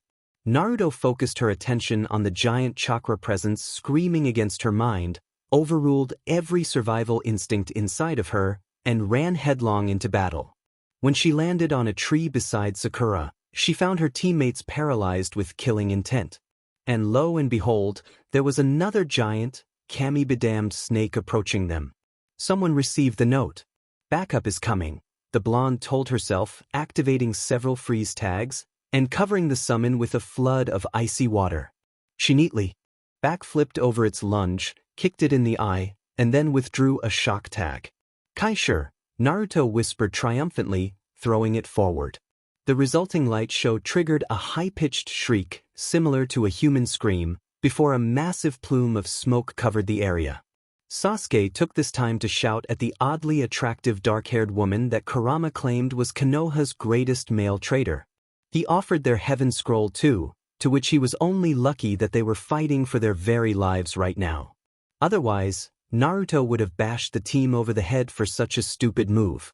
The blonde reached into the shinobi pouch strapped to her left thigh, and withdrew another sealed deck. The freeze and shock cards were stacked together, at the bottom, and would make a devastating combo for ninja that weren't freaking Sannin. "I know that shinobi aren't supposed to fight fairly, but this is ridiculous."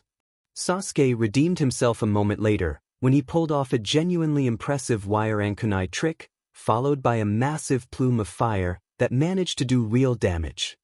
He landed beside her, panting and wide-eyed, when the destroyed body proved to be a mud clone. That was when Naruto threw her fully powered cards at the Sannin. "You shouldn't be interfering in Sasuke-kun's test," the pale-skinned man hissed, turning yellow eyes towards her. A wave of oppressive killing intent caused her limbs to lock up as he leapt towards her. "Dodge, brat." Burning, powerful, painful, demonic chakra cloaked her, and Naruto's foot snapped the thick branch in half as she jumped away. The Kyuubi's malevolent chakra thrummed through her veins, drawing up all of her anger and hatred and killing intent for this blasted man, and the Uzumaki threw herself forward. The first punch propelled the Sannin back, but the second one destroyed the tree he dodged behind. Naruto's body was moving at a speed and power that she was entirely unaccustomed to, and as she ignored Kurama's demands to flee, it almost felt like this battle could be won. Then her back was hitting the tree, a hand was wrapped around her throat, and Orochimaru of the Densetsu no Sannin was staring down at her, maliciously. "I should have known that you would be his daughter. I think it's time that you stopped fighting me, little girl."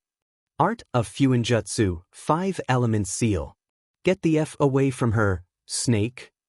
Naruto almost choked as the malevolent chakra in her spiked, causing her airways to close in.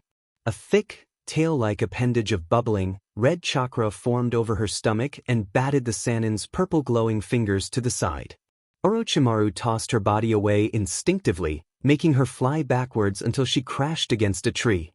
"He's only toying with us, brat. He doesn't want to kill you. Flee. Can't leave teammates alone." Naruto tried to lift her head up, but her entire body felt like it was dying. "I won't let you die for an Uchiha, brat. I'm sorry." Those were the last words she would hear, before the floodgates opened.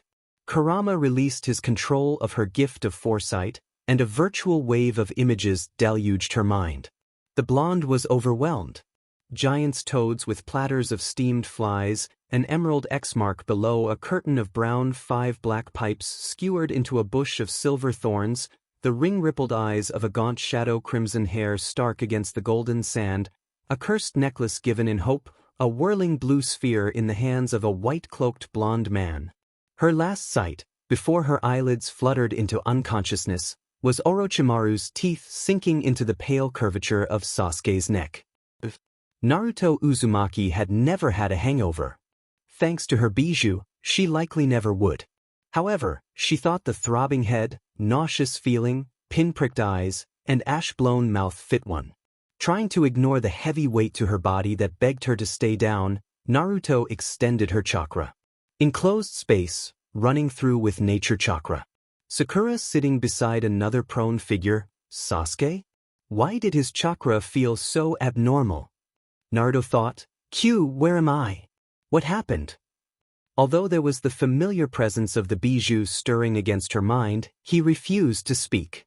Q, please talk to me, the Uzumaki begged. We're in a training ground nicknamed the Forest of Death. Sakura is the only conscious, friendly support available, and there's something wrong with the team. The snake Sannin might come back and slaughter us at any moment. I'm scared. Aren't you going to yell at me, brat? Kurama had an unusual tone lining his words. You disregarded my wishes, crippled me in the middle of a battle, and forced me to abandon my teammates to Orochimaru, Naruto answered warily. That action may or may not have saved my life. I don't know. There's a lot of things that I'm feeling right now, but this isn't the time to argue about them. We need to move to safety, Kyuubi. There wasn't another reply, but when Naruto felt the trickle of red chakra in her system increase, she knew that Kurama had made an apology. There was the uncomfortable, whirring sensation of bones locking into place, fractures growing whole, skin knitting together, and her near-empty chakra pools overflowing. The increased healing didn't do much for the soreness of her muscles or the exhaustion battering her temples, but it was enough for the blonde's eyes to peek open. They shut close a second later, as light seeped into her retina, but the second try was mildly more successful. Sorry, the blonde croaked. The soft noise almost echoed in their tiny shelter, causing her female teammates' head to snap up from its bowed position. Sympathy entered the Uzumaki as the tears freely dripping from the Pinkette's face. Naruto! Sakura half-choked, half-gasped, in relief as she hurried over. Oh Kami, you're all right, Don't move. Let me get you some water. The pinkette raised her head slightly, placing it gently on her lap, before bringing a leather water skin to her lips. Those stale and lukewarm drops tasted like the best drink Naruto had ever had. A few droplets dribbled down her chin, but the water skin emptied faster than she had liked. I'm sorry. Most of the water was used to keep the clothes wet for Sasuke-kun's fever. Sakura apologized. That man did something to him, and now he won't wake up. Ohiru, the blonde rasped, pulling her body up. A few of her muscles protested the active movement, but Kurama's chakra was there to relax it, soon afterward. Let me see.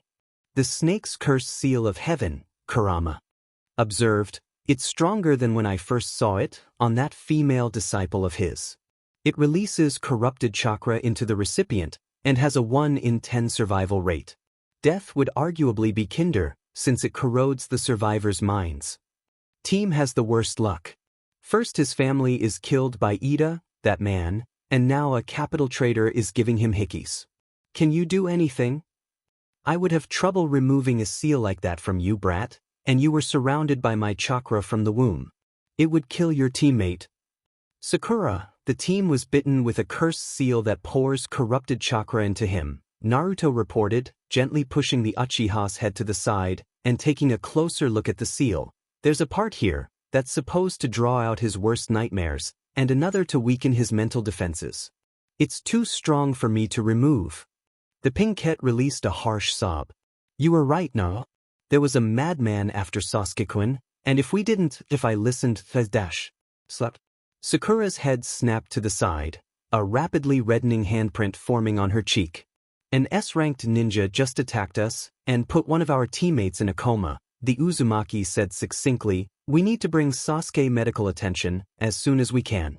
We are in a hostile area, and I'm not sure if I can protect us all, myself. This is not the time for your hysterics, Sakura. Looking at the stunned jade eyes staring back at her, Naruto softened her tone. Think of this as a mission. The overall goal is to bring our team to safety, in a location that ideally has medics. Our primary objective is to administer first aid, and work on a plan. Where are we now? The wind blew us to the riverbed, Sakura whispered, wide-eyed. I think we're closer to the tower? Right? The Uzumaki sighed, closing her eyes. Have any ninja closed in on our position? The Haruno shook her head, and Naruto barely bit back her curse. She checked the sleeve of her tattered black and orange jacket. Her half of the tracking seal glowed back at her innocently. They're not coming. No one's coming. The blonde was stupefied. We need to get the scrolls too, Sakura added meekly, shrinking back from her teammate's expression. The man, Furochimu, said that if we didn't pass on to the next stage, then he would kill Sasuke-kun. I think it's clear what course we have to take then, brat. It's a shame to lose your first exam dash. Shut up, Q, Naruto replied silently. We have a heaven scroll, yes, Sakura. I saw the team hand it over to Orochimaru, but I stole another one during my bathroom trip. I also have supply scrolls with fresh water and pre-packaged rations in my pouch. We should have enough for the next 3 days, if we're careful with the food. The pinkette brightened up. You're a lifesaver, Naruto. Let's hope so, the blonde responded wryly, reaching into her pockets. This isn't how I wanted to test the chakra absorption card, but it might be our best bet to keep Sasuke's system intact. These were probably the worst conditions to experiment, but the team's furrowed brow and twisted face suggested that he was trapped in his own nightmares. And knowing the life that he had, Naruto bet that the seal had plenty of material to draw on. If there are any kami listening to me now, please let this work. She used one finger to hold her newest card against the Uchiha's collarbone, and firmly stated, Kaisher. During Naruto's trial run, the inked seals on the card would glow gold, as blue chakra was Seki into its center. When the color transitioned from gold to orange-red, the card signaled that it was ready to explode. In this situation, sickly violet-black chakra poured into her card, so quickly overloading the matrix that Naruto was lucky to JRK it away, before it could burst into fire. How can chakra feel evil? The blonde wondered, tossing the lit card to the ground. A whimper came from Sakura's direction, as the card burned out, and left a black stain behind. That disgusting chakra is inside of Sasuke-kun? The Haruno whispered. Yes, and we got some of it out, Naruto breathed, a relieved smile crossing her face. The team's face smoothed a little, his characteristic good looks more evident in the calmness of sleep. I'll apply a few more, and see where they go. Can you set up some traps around? Is this a cave? A hollow opening in a tree, and I will. The pinkette stood up, her head slightly bowed to not hit the low ceiling. No, thank you. The Uzumaki studied her silently, and then nodded. Yeah, well, no one has the right to beat the team up, but me. GaaNaru can go and himself. A small smile crossed Sakura's face. You and Sasuke-kun are both so stubborn and prideful, he doesn't know how to accept gratitude either.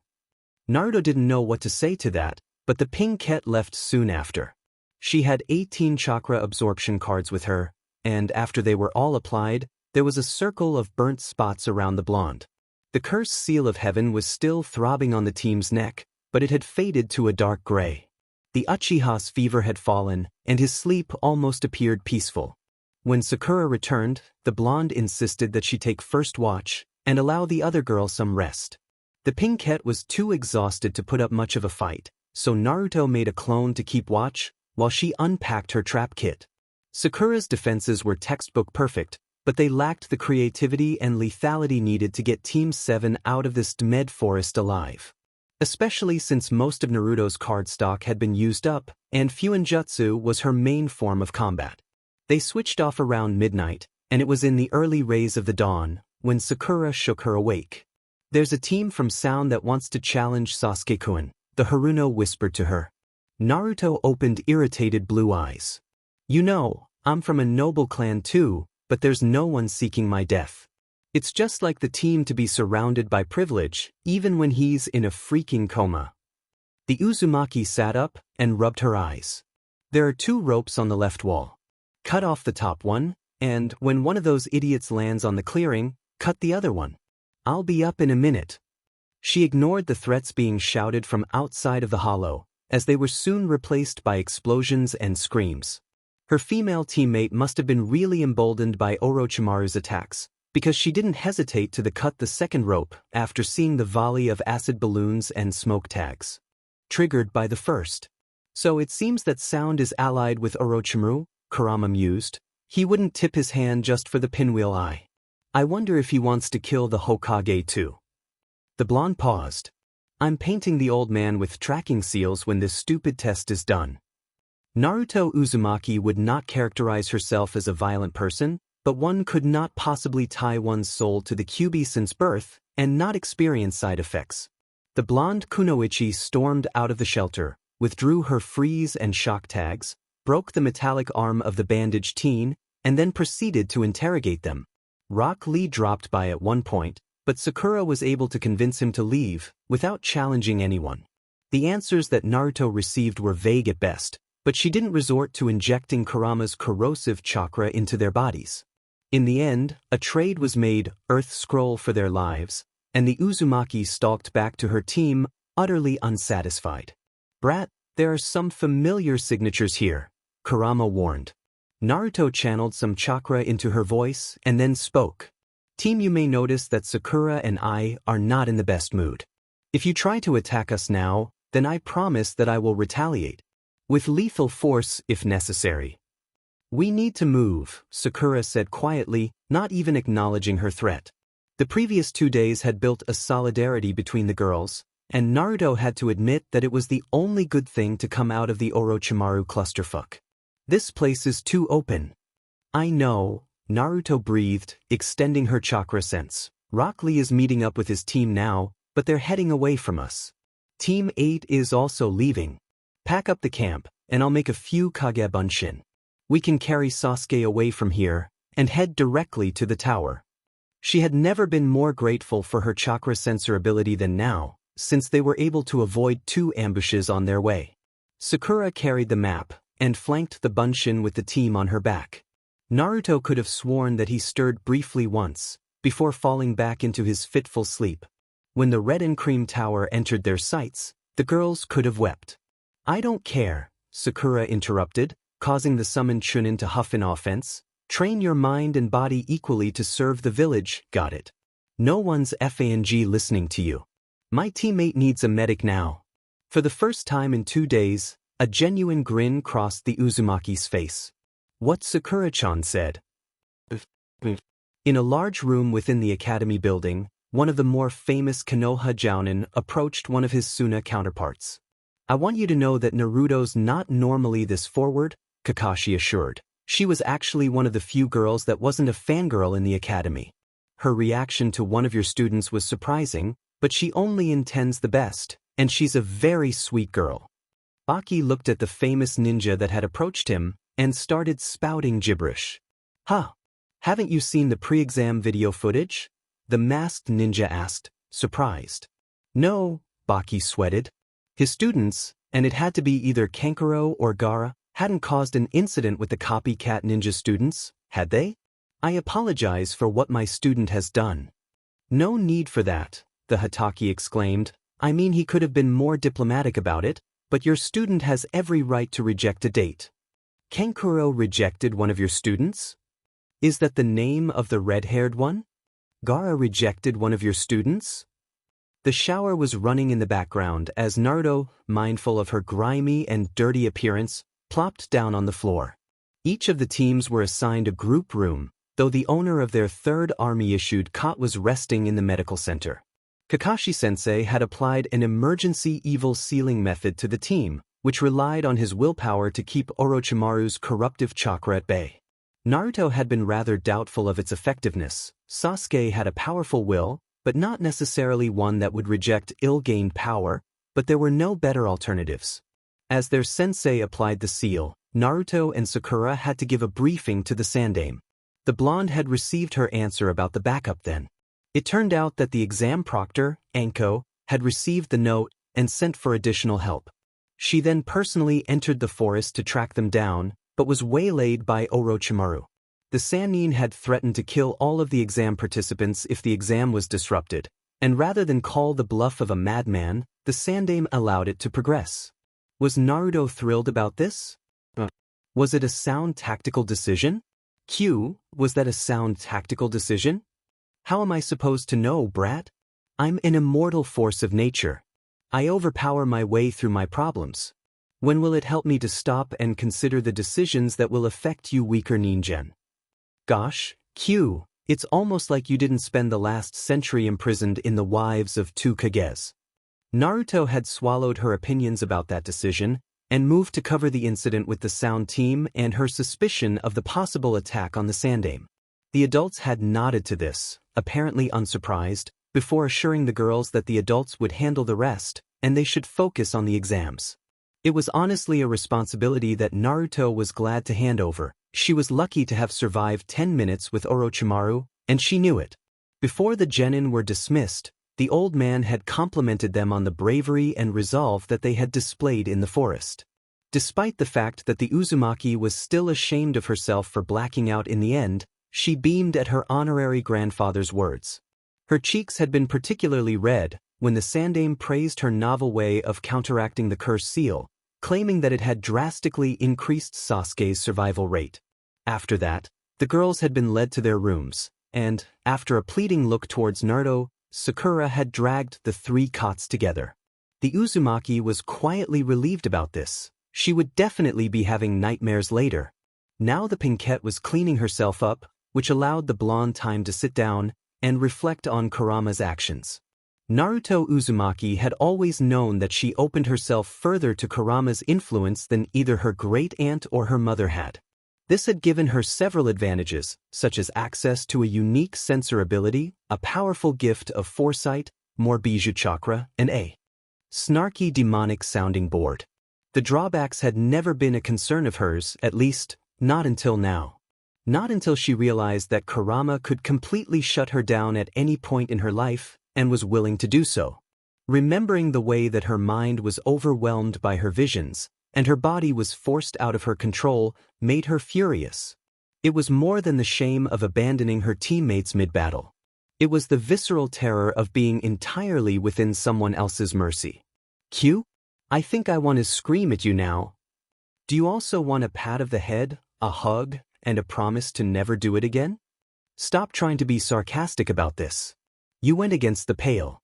You destroyed my mobility when I was fighting an S-ranked threat. I won't apologize for saving your life, brat. You won't apologize for anything, and I'm not asking you to. You and I had different objectives in that fight, and you made a decision that was sound for your objective. But it worked against mine, and it bothers me that you used a power I trusted you to have, to do that. Are you telling me that you never considered how I could screw you over, brat? I'm telling you that I always believed you were too honorable to do so. Naruto paused, and I still think that. I was 6 years old when we met for the first time. Q. You hated the Uchiha clan the most, and you still do, but the Uzumaki and Senju clans weren't far behind. When I was naive enough to accept your power, you could have released it fully and broken my mind. You could still do that, but you didn't then, and you don't now. This is not a conversation that I'm interested in having, brat, Kurama said flatly. If you want to be sentimental, then go seek out your San Ningen. Naruto ignored him. As I got older, our powers over each other balanced out. You were an ancient bijou with limitless chakra, but your strength was limited by the seal. My body was the living prison that was holding you in, but I had the mentality and experience of a child. We could deal the same amount of damage to each other. Namely, we couldn't deal any. And now it feels like you're at my mercy? The Kyuubi's voice was sardonic, but Naruto was merely pleased that he hadn't closed himself off yet. Fine, brat. If you promise to stop whining, then I will share a technique that your mother used to limit my influence. The Uzumaki was stunned. You would give me power over you? You dare imply that I, the great Kyuubi no Yoko, can be undermined by a fancy ningen trick? There is no one that holds dominion over me. Even those that may temporarily enslave me to slake their thirst for power are meaningless to the sands of time that enshroud their corpses. I will have no master, for my strength is beyond that of Ningen and Dash. The blonde had tuned him out by then, a warm smile crossing her lips. She knew that she cared for the bijou, but this was an almost overwhelming acknowledgement that Kurama cared for her too. And he trusted her, a member of the clan that had first enslaved him, to not abuse this power. Why do you feel so content and satisfied, brat? The Kyuubi demanded irritably. You better not be rejoicing in this supposed camaraderie that you think we have.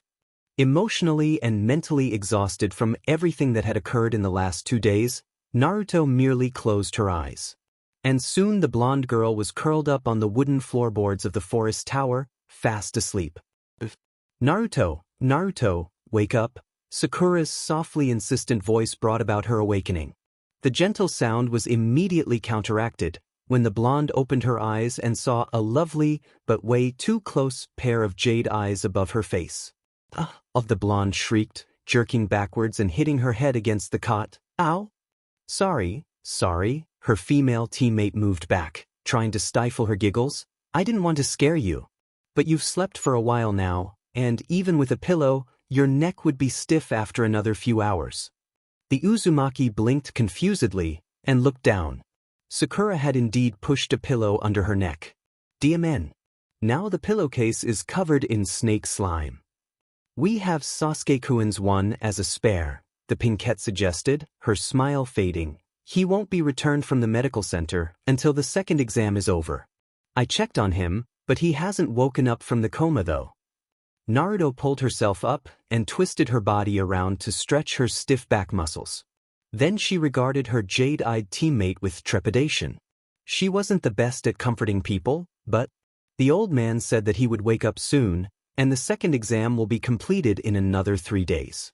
You know the team will be up by then. He's too much of a Sasuke up to fail a test.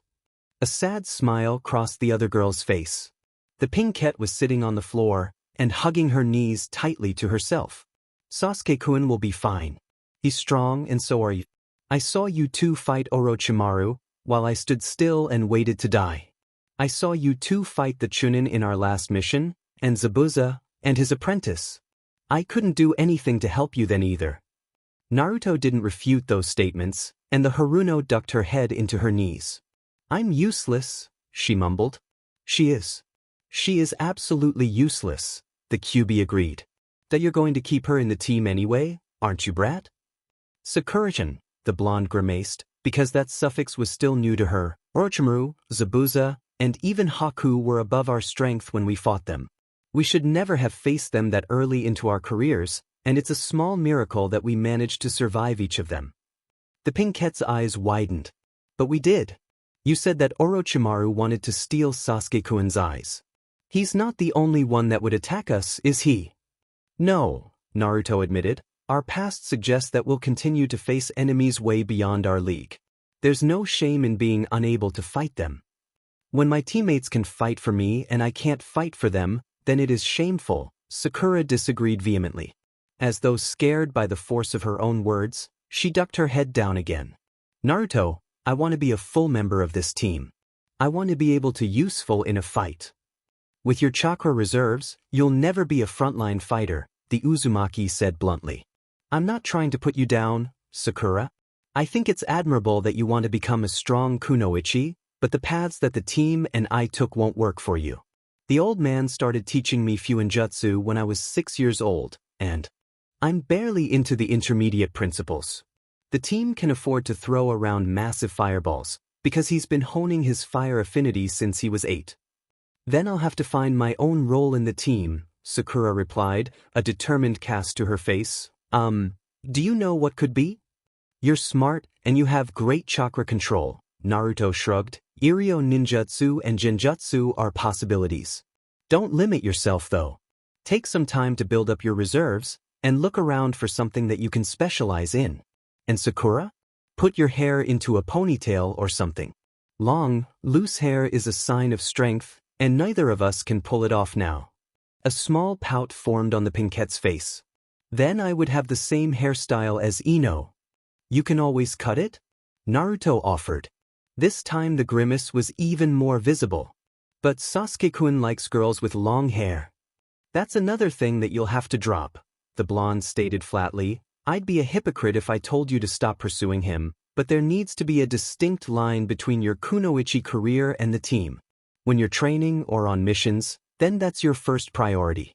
When you're not, then you need to learn better stalking techniques. I don't stalk him. Sakura immediately protested, and then caught the dubious look on Naruto's face. Well, oh, shut up. You've made your point, Naruto. I'll try to stop being a fangirl. You don't need to stop being a fangirl, the Uzumaki clarified, but you do need to put your career first. I may not like the team, but he's talented, good-looking, and ambitious. A lot of girls would consider him a catch, and there's no reason why you shouldn't take advantage of the fact that you're on the same team as him. Sure, he has the personality of a deadwood, wears too much hair gel, makes random sounds to get out of speaking dash. Naruto! Sakura shrieked, making the blonde reflexively put her hands up. But when she peeked through her fingers, it was to see the Pinkette muffling her laughter. That's not funny. And deadwood personality? I saw the Kazekage's youngest son downstairs. There's no room for you to speak. Gaara's here? The blonde perked up. She should have known that the Jinchuriki boys' team would be strong enough to reach the tower quickly. Sakura nodded, sobering up. I heard that his team was the first one here. They blew through the old record by over a day. Naruto beamed. Well, I told you that he was strong. Hey, my man faced a Sannin and lived to tell the tale. Sakura joked, I think that means I win. Mine has the Kazekage for a father. Naruto poked her tongue out, and his teal eyes are more exotic than the team's black ones. I happen to like Sasuke-kun's dark eyes, the Haruno countered. They're so deep and mysterious. 500 Ryo that he's daydreaming about the next thing that he can set on fire, the Uzumaki grinned. 1,000 Ryo that Sabaku no Gaara runs away when he smells you, Sakura stated. The two girls merely stared at one another, before simultaneously bursting into laughter. So this is what it's like to have a girlfriend my own age. I like it, Naruto decided. Give me 10 minutes for a shower, and then we can find the cafeteria here. Just take that disgusting pillow with you, the Pinkette shuddered. Honestly, Naruto, how did you get snake slime all over your body? A second later. What do you mean the snake ate you? In the end, Sakura chose to pull her waves of pink hair into a messy, low bun, and then spent the next 10 minutes fretting about it. Do you think the bun makes my forehead look big? The girl anxiously patted errant strands down. No, you still have your bangs, Sakura. Naruto rolled her eyes. Not to mention that the team is currently asleep and can't appreciate your hairstyle anyway. It wouldn't matter even if he was awake, since 12-year-old boys couldn't care less about their teammates' hair. When she finally dragged Sakura away from her handheld mirror, and only after the Haruno was able to brush down and retie her own hair, the girls headed for the lower levels. Sakura had found the cafeteria before, but had been too worried about the team to get anything of sustenance. Now they headed straight to the buffet bar at the west wall. The Uzumaki could feel a heavy stare against her shoulder blades, but since Kurama was sleeping, Sakura, can you discreetly look back? Naruto murmured, is Gaara staring at us? The Haruno quickly checked. He looks downright mutinous. How did you offend him so badly?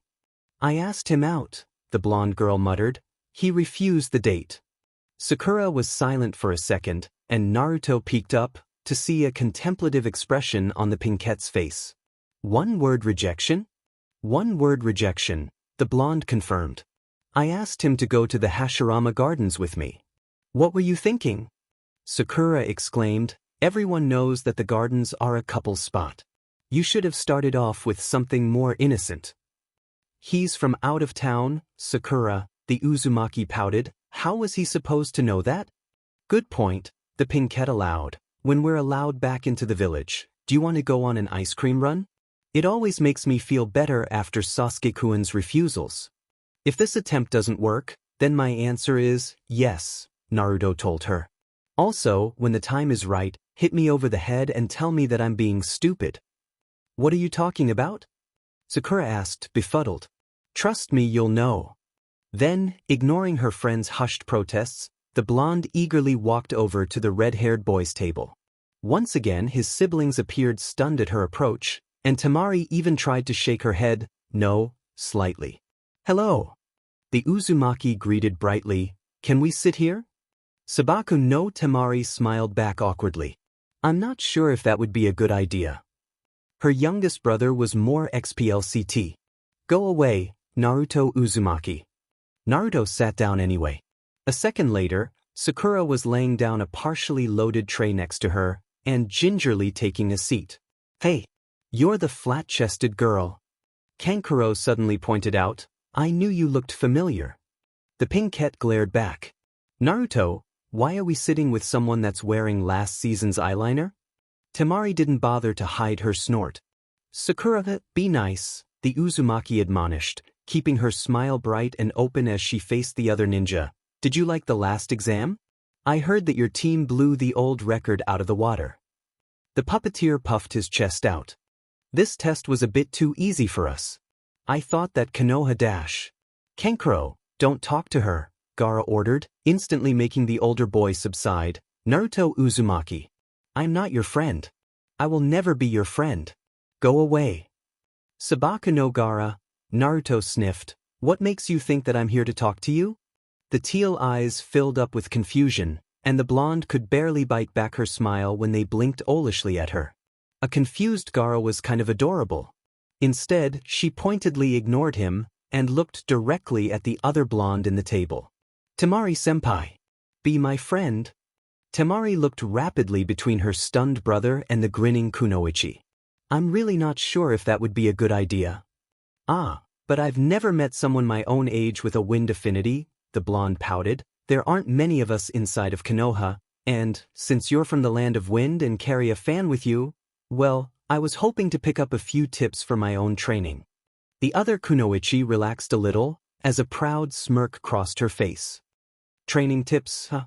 A little mistruth to lure her in, imply a false specialty, and establish myself as a naive opponent, Naruto mentally cackled. Yes, foolish ninja, begin to trust me and… Odin, I sound like Q now. The leaf exercise is popular in Konoha, for all of the affinities. The Uzumaki cited common knowledge. What do you use in Suna? In our village, it's less about the cutting power of the wind and more about control, Temari told her. Before someone can use their wind chakra to cut through a pebble, they need to keep a pinch of sand from flying out of their hand. Most users buffet it from above to keep the sand from escaping, but a more skilled wind user can make miniature tornadoes. And you're one of those skilled users then? Naruto questioned, causing the dusky blonde to nod. Naruto Uzumaki. It seemed that Gaara was even more irritated by being ignored than he was by repeated requests for friendship. Your presence irritates me. I demand that you leave this table or I will kill you. It's not your table. I don't see your name on it, the blonde answered childishly, and why should my presence irritate you? I only wanted to speak to Temari-senpai. At this point, Sakura seemed to have caught on to her ruse and gently cuffed her over the head. Naruto, you know better than to lead a guy on. Oh, Sakura, that hurt, the Uzumaki whined, rubbing her head. I guess that you have a point though. Sorry, Temari-senpai. The conversation was interesting, but I wanted to see Gaara again. The dusky blonde looked amused. I figured. Most people don't start training their elemental affinities until they reach Chunin. Stealing glances at my brother while talking to me was also a giveaway. One question though. Did you claim to be a wind user because you saw my fan, or do you really have a wind affinity? I really do, Naruto confirmed, internally pouting about her unsuccessful ruse. I haven't started training it yet though. My brothers and I specialized at a young age, Temari replied. Can you guess what they are? Wind affinity, and since you're the eldest child, probably politics. For Kankuro, puppets and maybe poisons, the Uzumaki answered, a mischievous smile crossing her face. Gaara? Has to be Stuckton. At that, both Temari and Kankuro snorted, while Sakura merely groaned at her teammate's dorkiness. Naruto merely kept laughing, ocean blue eyes focused on the bewildered Jinchuriki boy, and so was able to slide her chair back as a sand whip hit the table. Their respective food trays rattled on the table, causing the rice bowl to tip over and instantly silencing everyone else. There were no other genins in the tower now, but the Chunin by the buffet was looking over. Brat, I'm sensing killing intent, a sleepy voice said disapprovingly. What are you doing now? Why do you always assume that it's my fault? Naruto thought back, indignant. Is there anything you would like to say, Gaara? Why aren't you afraid of me? The teal eyes looked directly at her, as their normal impassivity faded into anger. Rather than scare her, the blonde felt herself become even more energized. This was how Sabaku no Gaara was supposed to be. A nudging feeling inside of her brought to mind an image of a taller, red-haired man, deeply intense and quietly passionate, smiling at her.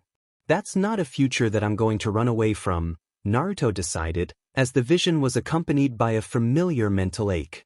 She leaned closer, placed her elbows on the table, and, mindful of the sand whispering around her limbs, looked into his teal eyes. Did you think that the monster inside of you would make me run away? She asked, knowing that everyone in the table was listening to her. It won't. I told you that I'm not afraid of your mother. I'm not afraid of you. There are bigger monsters in the world, and I've met one of them.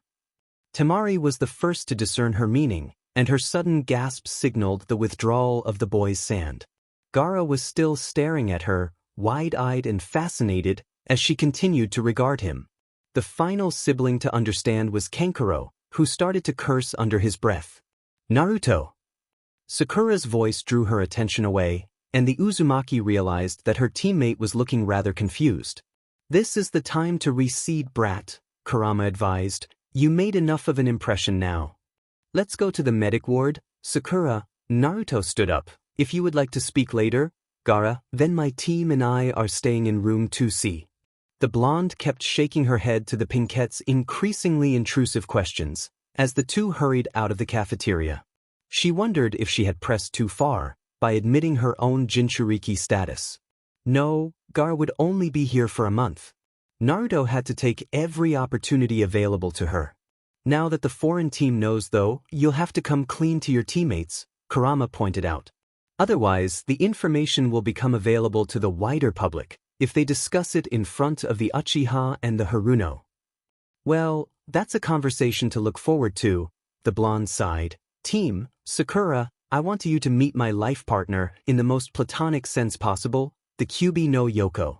Yes, he's the same Kyuubi that attacked our village, and killed thousands of people on the day of my birth. There's actually a funny story about that. Fortunately, Sakura's curiosity was derailed a moment later when they stepped into the medic room and found that the team had woken up from his coma. Ebizo, honored grandfather and one of Suna's foremost spymasters, scowled irritably as he read the latest missive from Baki. After scanning the words over, he derisively tossed it onto the center table. Bah! This makes no sense. His sister, Chio, looked up from her own correspondence. What troubles you, brother? This newfangled cipher, Ebizo replied irritably. Baki is encoding his letters with a method that hasn't been sent to me yet. Listen to this. Angara has been approached for a date in the Hashirama Gardens by one of Kakashi Hataki's female genin. What in blazes is that supposed to mean, sister? Kakashi Hataki? The son of the White Fang. Chio scowled. Let me see that letter. After reading it through, she nodded thoughtfully. The Hataki clan is a wily one, brother, and the White Fang's son clearly taught his students well. He must have discovered the Sabaka boy's Jinchuriki status and used one of his students to pass on a warning. Hashirama's garden and date must be new code words that the intelligence department established. Don't know what was wrong with the old ones, Ebizo complained, but you may be right, sister. Later on, he adds that the female genin is a ward of the Sandame Hokage. Hashirama was the Shodame. The code word must refer to the highest echelons of the Leaf Village. One of the Hataki's students in the last Uchiha, yes? Perhaps this female genin is a hidden guard. Yes, an astute observation, Chio nodded. We must send this over to the intelligence department so that they can apply the remainder of the new ciphers. We have not discerned the meaning of date yet after all.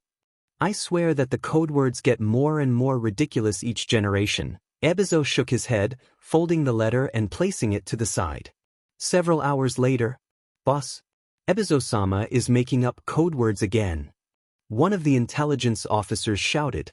I'm sitting 2 desks away from you, Abor, his boss said irritably, shaking her reddish-brown hair out, and the honorable grandfather promised to stop doing that last month. What part of the letter makes you think he's adding new words? It says here that the Sandame's ward asked the monster out on a date, the man reported. Worse, the letter is signed by Baki. The old man is defacing other shinobi's letters now. Sasuke Uchiha was reclining against 2 plush pillows, his hands splayed out on the plain navy blanket pulled up to his legs. The medics had left all of the minor scrapes and burns in his body alone, but bandages had been wrapped around his neck and lower collarbone.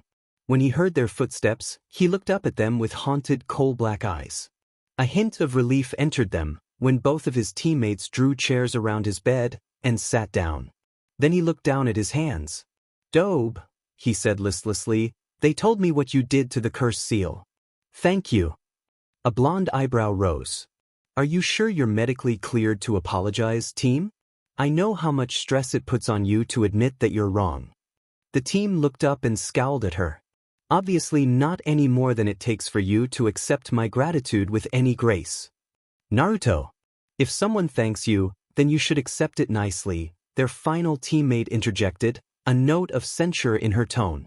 And Sasuke-kun, your gratitude would be better off if you didn't insult her in the next sentence. Orochimaru's seal was dangerous, and we were lucky that Naruto was able to help with it before bringing us to the tower. The novelty of Sakura chiding her beloved Sasuke-kun seemed to stun them long enough for her to continue. I'm glad that you're awake now, Sasuke-kun. I was worried about you. Naruto was too. Was not, the Uzumaki muttered rebelliously, but seriously, did the Hokage or Kakashi-sensei talk to you about what happened?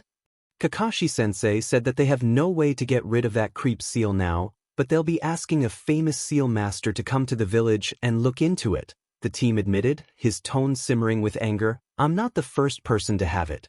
This man, Orochimaru, branded me like cattle. He wouldn't have done it if you bothered to listen to me, Naruto said flatly. I told you that he was in the forest and wanted to steal your Sharingan. You did, the team acknowledged. I didn't listen. No, and your arrogance almost led to all of our deaths, the blonde continued, looking directly at him. Their other female teammate tried to intervene. Naruto, he's not the only one to dash. You didn't understand the severity of the threat, Sakura, the blonde countered ruthlessly. You do now, but Sasuke was born into a clan of dojutsu users. He knew that it was his duty as a Konoha nin and an Uchiha to do everything in his power to keep the Sharingan out of enemy hands. Even a hint of Orochimaru's presence should have seen him withdraw from the exams. People have sacrificed more than a potential promotion to keep those eyes within Konoha. But Naruto, don't you think you're being too harsh?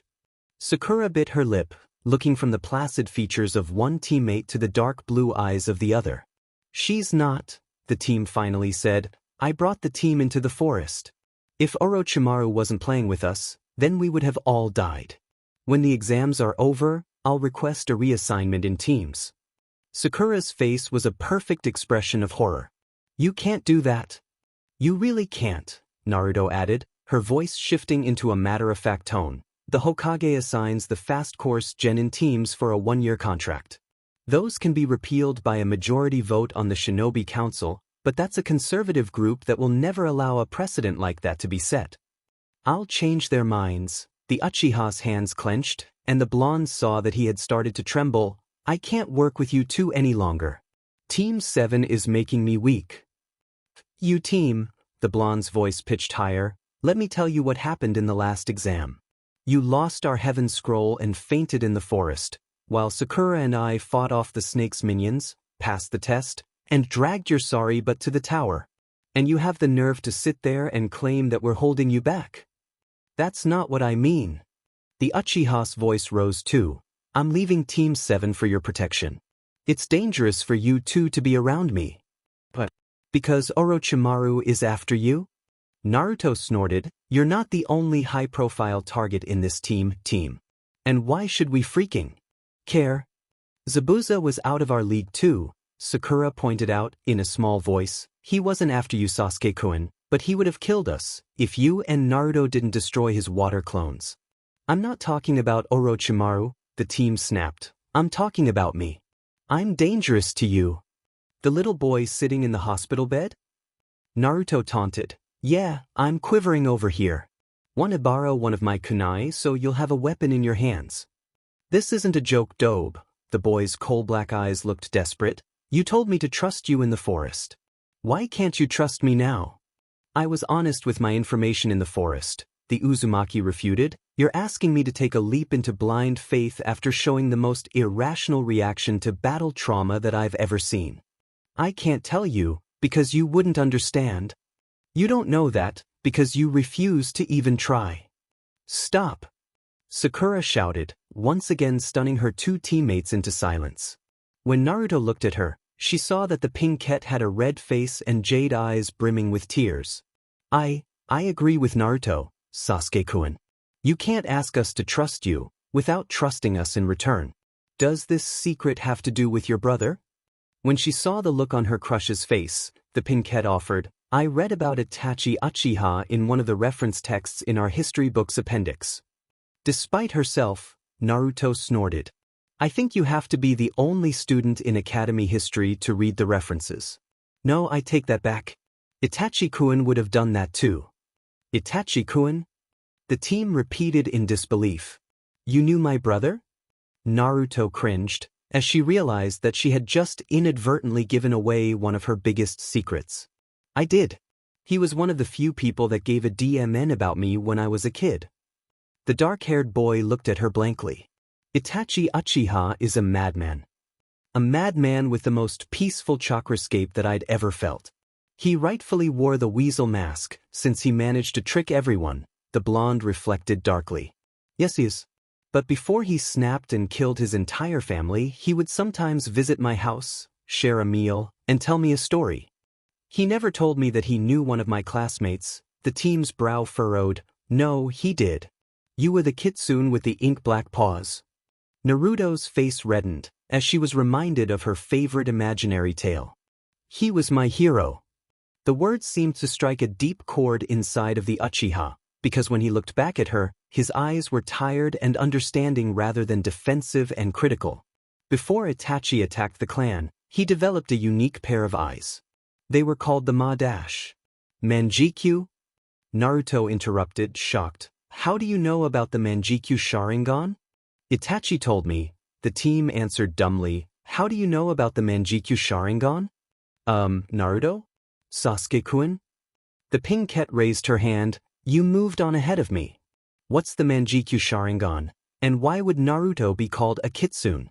The Manjikyu Sharingan is a unique mutation that can only be gained by killing someone precious to you, Naruto reported grimly, and Itachi called me a kitsune because, well, do you know what a Jinchuriki is? The team looked at her blankly, but Sakura's jade-green eyes narrowed in concentration. One could almost see the gears whirring within her mind. They were used in the last war by every village other than Konoha, the Pinkette said slowly, the power of a human sacrifice. None of the villages would have given theirs up, but the Kyuubi attacked, and the adults said that the Yondaime, but he wouldn't, we would have known, Naruto? You're the Jinchuriki of the Kyuubi no Yoko. Sakura nearly shouted out. Naruto almost stepped back, expecting her female teammate to recoil in horror, but not for the vehemence of her reaction. I can't believe you. You stupid, reckless, crazy girl. Huh. The blonde's reaction was perfectly understandable. Fear normally wasn't expressed this way. What did the dope do now? The team seemed resigned to the words. She's flirting with an enemy Jinchuriki, Sakura tattled, pointing accusingly at her female teammate. I'm not sure that I understand. The Uchiha looked almost physically pained by the admission. Naruto merely continued to gape at the Pinkette. Naruto said that there was a monster inside of him, but that she didn't care because she had met an even bigger monster already. Sakura growled. She was talking about the Kyuubi that was sealed into her as a baby. And even though her seal is probably stable, since she hasn't lost it and killed anyone by now, Sabaku no Gaara's seal is obviously not. But you asked him out on a date anyway. The Kyuubi was sealed inside of you? The dark-haired boy took from that rant. Yes? Naruto looked awkwardly over at the Pinkette, who had crossed her arms and resumed glaring at her. I think that beats your Manjikyu threat, by the way. You could potentially kill us for power, but at least that's under your own power. If I lose control, then I could kill you by accident. Sakura said that your seal was stable, and you're too good of a person to attack anyone. Dobe, the team frowned. I'm an Avenger. I can snap at any moment and attack my team for power. Don't think so highly of yourself, team, Naruto sniffed. I'm a Jinchuriki. You can't kill me. Naruto. Sasuke-kun. Do you two have to argue about everything? The Pinkette demanded. Listen to yourselves. You're fighting over who'll be more likely to kill the team. Ocean blue and coal black eyes exchanged a glance of mutual aggravation, and then looked away in discomfort when they realized that they had just connected. Naruto wondered how badly her confession had been skewed when one teammate got angry about her love life, while the other utterly disregarded the danger she presented. Sakura continued to fume. I can't believe that you're willing to put your life in danger for a date. In my defense, the team just admitted that he was a power-hungry sociopath that could snap at any minute and kill you for stronger eyes, and you still called him Sasuke-kun, Naruto pointed out. The Pinkette immediately deflated and sounded forlorn. Why is Team 7 so effed up? Naruto grinned at that question, and even the Uchiha's mouth quirked upwards. Well, the team and I came clean. Do you have any deep, dark secrets to share, Sakura? I have a split personality that holds all of the anger and violence that I've suppressed in my childhood, okay? Snapped. Got a problem with that? The blonde shook her head. Nope. Not at all. How about you, team? My clan has a literal curse of hatred, the Uchiha said sardonically. I would be a hypocrite if I did. The Pinkette flushed. Yeah, well you, Naruto, are sharing your body with a demon, and Sasuke-kun's special eyes are apparently psychic enough to tell whether or not he's killing a loved one. I'm not the only weirdo here. Then we should all be weirdos together, the Uzumaki firmly stated, looking at the bedridden Uchiha. Still going to ask for a reassignment? The team met her gaze evenly. Orochimaru's cursed seal deteriorates my mind, and I didn't have the best mental stability to begin with. More than once have I considered killing you to obtain the Manjikyu Sharingan. There are people out there that will hunt me for my eyes. If I stay on this team, then those are threats that you would have to deal with. Naruto reached down to the bottom of her shirt and pulled it halfway up. As she channeled her chakra, the thick, black lines of the Shiki Fuin appeared around her navel. Honestly, I have some pretty good insurance. Can you handle being on a team with a literal demon holder? My quirk is harmless. Their third teammate shrugged, but I'm not going to abandon Team 7. The Shinobi Council wouldn't have listened to me anyway, the team sighed. There was a certain lightness and warmth to his eyes that wasn't there before, as he looked at the two girls. Then he seemed to remember something and frowned. Wait, there's another Jinchuriki in these exams. Outside of the infirmary, Kakashi Hatake quietly hummed to himself as he read the orange book in his hands. He kept one ear on the most recent argument that his two hot-headed students had started, before his third, slightly less combative, student ordered them both to stop fighting. In front of him was an active, glowing secrecy seal. He didn't want anyone to listen to the valuable intel that his cute little genin were spewing as they bonded after all. The Manjikyu Sharingan, huh? Kakashi thought, turning the page. I wonder if I have one. Sasuke Uchiha was restricted to the infirmary for the next 3 days, but since Naruto was a natural troublemaker, the team hated hospitals, and Sakura was still clinging to her teammates, they decided to sneak the Uchiha back to the team's room instead. The Pinkette insisted on rummaging through the room for additional supplies first though, since they were in need of another clean pillow and the standard issue blankets were terrible. Naruto wholeheartedly agreed to this. In the end, Team 7 made a strange sight as they marched back to their room. Sakura was in the lead, holding a cushy pillow triumphantly in her hands. Sasuke was next, carrying nearly half of the medic's bandage rolls, blood pills, and antiseptic wipes. At the rear was a procession of Naruto clones carrying everything else they stole.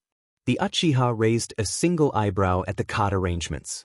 The Dobe is sleeping in the middle. All right, Sakura agreed easily, bouncing forward to arrange their ill-gotten gains around the room.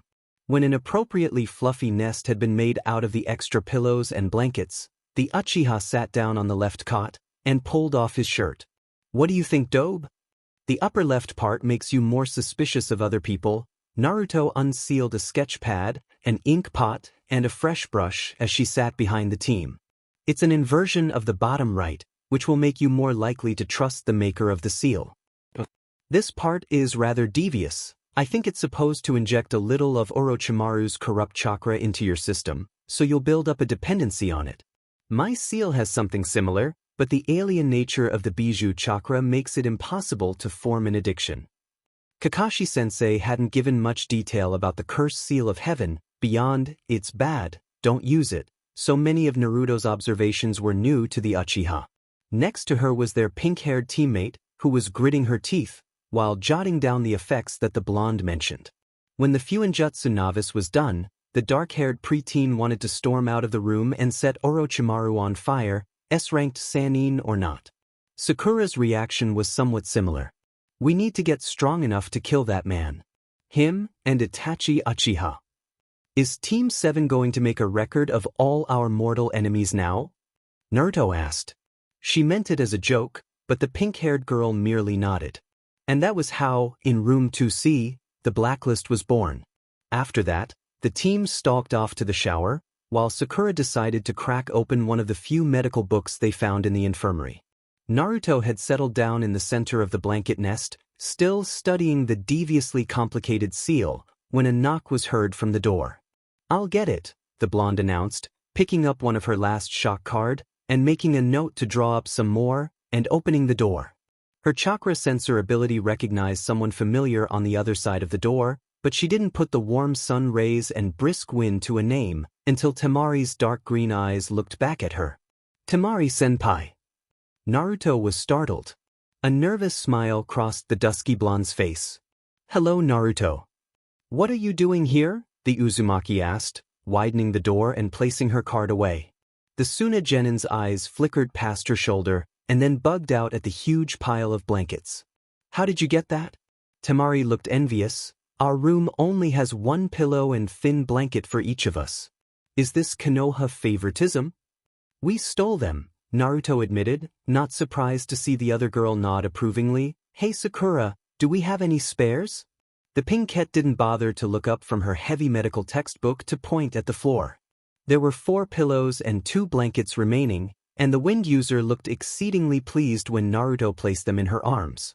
A roll of bandages, a general poison antidote, and a case of blood replenisher pills were also gracefully accepted. I wanted to talk to you, Temari confessed, her eyes still rather nervous. About what you said? It's fine. My team already knows about my Jinchuriki status, the blonde assured, stepping outside. Do you want to talk about it? Sakura's face rose up. We expect her back in perfect condition, she informed Temari. I don't think there's anything I can do to a Jinchuriki, the older girl replied, before Naruto closed the door. Holding on to her newfound supplies, Temari led them to a deserted corner of the stairway and then stood opposite of her. For a minute, she just stared at the Uzumaki without saying anything. Sue, are we going to have that conversation today? Naruto rubbed the back of her neck. The dark green eyes continued to study her thoughtfully. You're so normal. Naruto's lips curled upwards, as her companion seemed to realize what she had said. No, I don't mean it like that. Temari shook her head, frustrated. It's just, you weren't any different from the other Leaf Nin. No one called you a monster, or feared you. I thought you were a normal kunoichi. I wouldn't have even guessed that you were like Gaara, if you hadn't told us. The amusement in the ocean blue eyes faded. Is that what they do? Call him a monster? The accusation in her eyes made the Suna kunoichi recoil. There was a rattle on the floor as Temari dropped her supplies and brought one hand up to rub at her eyes. Naruto felt her anger melt away to sympathy at the other girl's clear anguish. You don't understand, the dusky blonde said, blinking her eyes rapidly. Gaara isn't like you. His seal is unstable. Being a Jinchuriki changed him. What do you mean? There was an almost morbid curiosity rising in her about the redhead's life. Gaara used to be such a sweet child, Temari explained. He was shy and soft-spoken. He never wanted to hurt anyone, but when he got scared, his sand would lash out. It started happening more and more, until it killed his main caretaker. Then Gaara became cold-blooded and inhumane. He killed anyone that slighted him. He started to take pleasure from the act. No one else mattered to him. It changed me too, Naruto spoke softly. Not even the best seal will prevent a biju's nature from influencing his host. I don't know how much of my aggression or cunning could be attributed to the QB, but I wasn't this ruthless when I was a child. She was surprised to find a bitter laugh come out of Temari's lips. Even better. You have a biju with 8 more tails of power than my brother, but you're still sane and relatively normal. I'm from the Uzumaki clan, and my seal was one of their last masterworks. Naruto sighed. The yondaime improved on the original design, and when the QB attacked, that seal was used. Mildly hesitant, the blonde continued.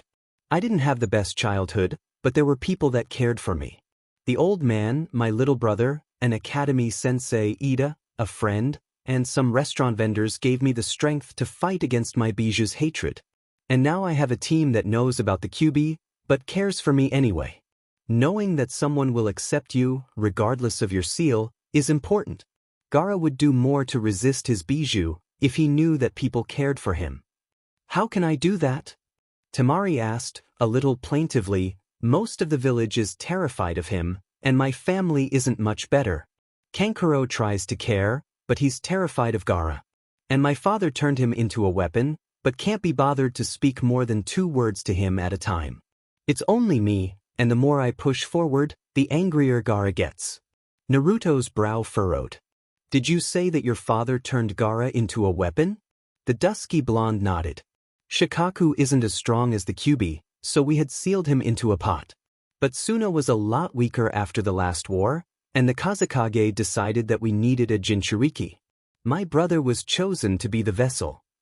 Compared to that, Dad's actions seemed downright saintly, Naruto thought. Then there are at least 2 people that care for him now. You want to help Gaara, and so do I. Temari's dark green eyes filled up with gratitude. When we first met, I thought you were insane for talking back to Gaara. But even then your words seemed to get through to him, since the way you acted was so novel. And now, as another Jinchuriki, you may be one of the only people that he would listen to. Please don't let him scare you away. A smirk crossed the whiskered girl's face. Not a chance. After all, I haven't gotten my date yet. A short, somewhat strangled, laugh came out of the girl's throat. I think that's what freaked Kankuro out the most. He was unintentionally flirting with a Jinchuriki. Not very well, Naruto snorted. Come on. Do you want me to escort you to your room? I think I can handle that myself. Temari stood up. Despite her puffy eyes and red face, there was an open, confident smile on her face. Gar can't sleep because of Shikaku, and he prefers to sit in high areas during the night. You know what I mean. Naruto nodded. Got it. Ambush him under the moonlight, and steal a date when he's too sleep-deprived to say, I was thinking, talk to him about being a Jinchuriki, but your plan works too. Temari grinned. I'll see you later, Naruto Uzumaki. When the Uzumaki returned to the room, she waved away Sakura's curious gaze and crawled into the bed. Drawing up a blanket to avoid the room's harsh white lights, Naruto closed her eyes. Q, can we talk? Her partner sounded incredibly grumpy as he replied. Oh, so now you remember me? When the other ninjen are too busy to talk to? The blonde said, a feeling of mild exasperation to the fox. Q, my team and I may be getting along better, but you're still my best friend. In fact, I think you might be my soulmate. Kurama snorted. That joke wasn't funny 6 years ago, and it still isn't funny now. Why are you so mean to me? The blonde whined. I am the QB brat. I am filled with hatred and fury beyond your mortal comprehension. The dramatics are beyond my understanding too, though I think the team can relate. Comparing me to the Uchiha will not gain my forgiveness, brat. Q, you're as likely to accept an apology as you are to make one. What did you think of today? That you brought me great shame when you reached an understanding with the Uchiha. Okay, but what about Temari's words? Do you think we can help Gaara? That's difficult to say, brat. From his chakrascape, I would say that he has a strong will, but that can easily work against us. He may not want to be saved. His eyes were filled with the same loneliness and pain from my own childhood. Q. Who could refuse companionship after that? People who do not believe that they deserve any better. It is a foolish notion that you ninjen have.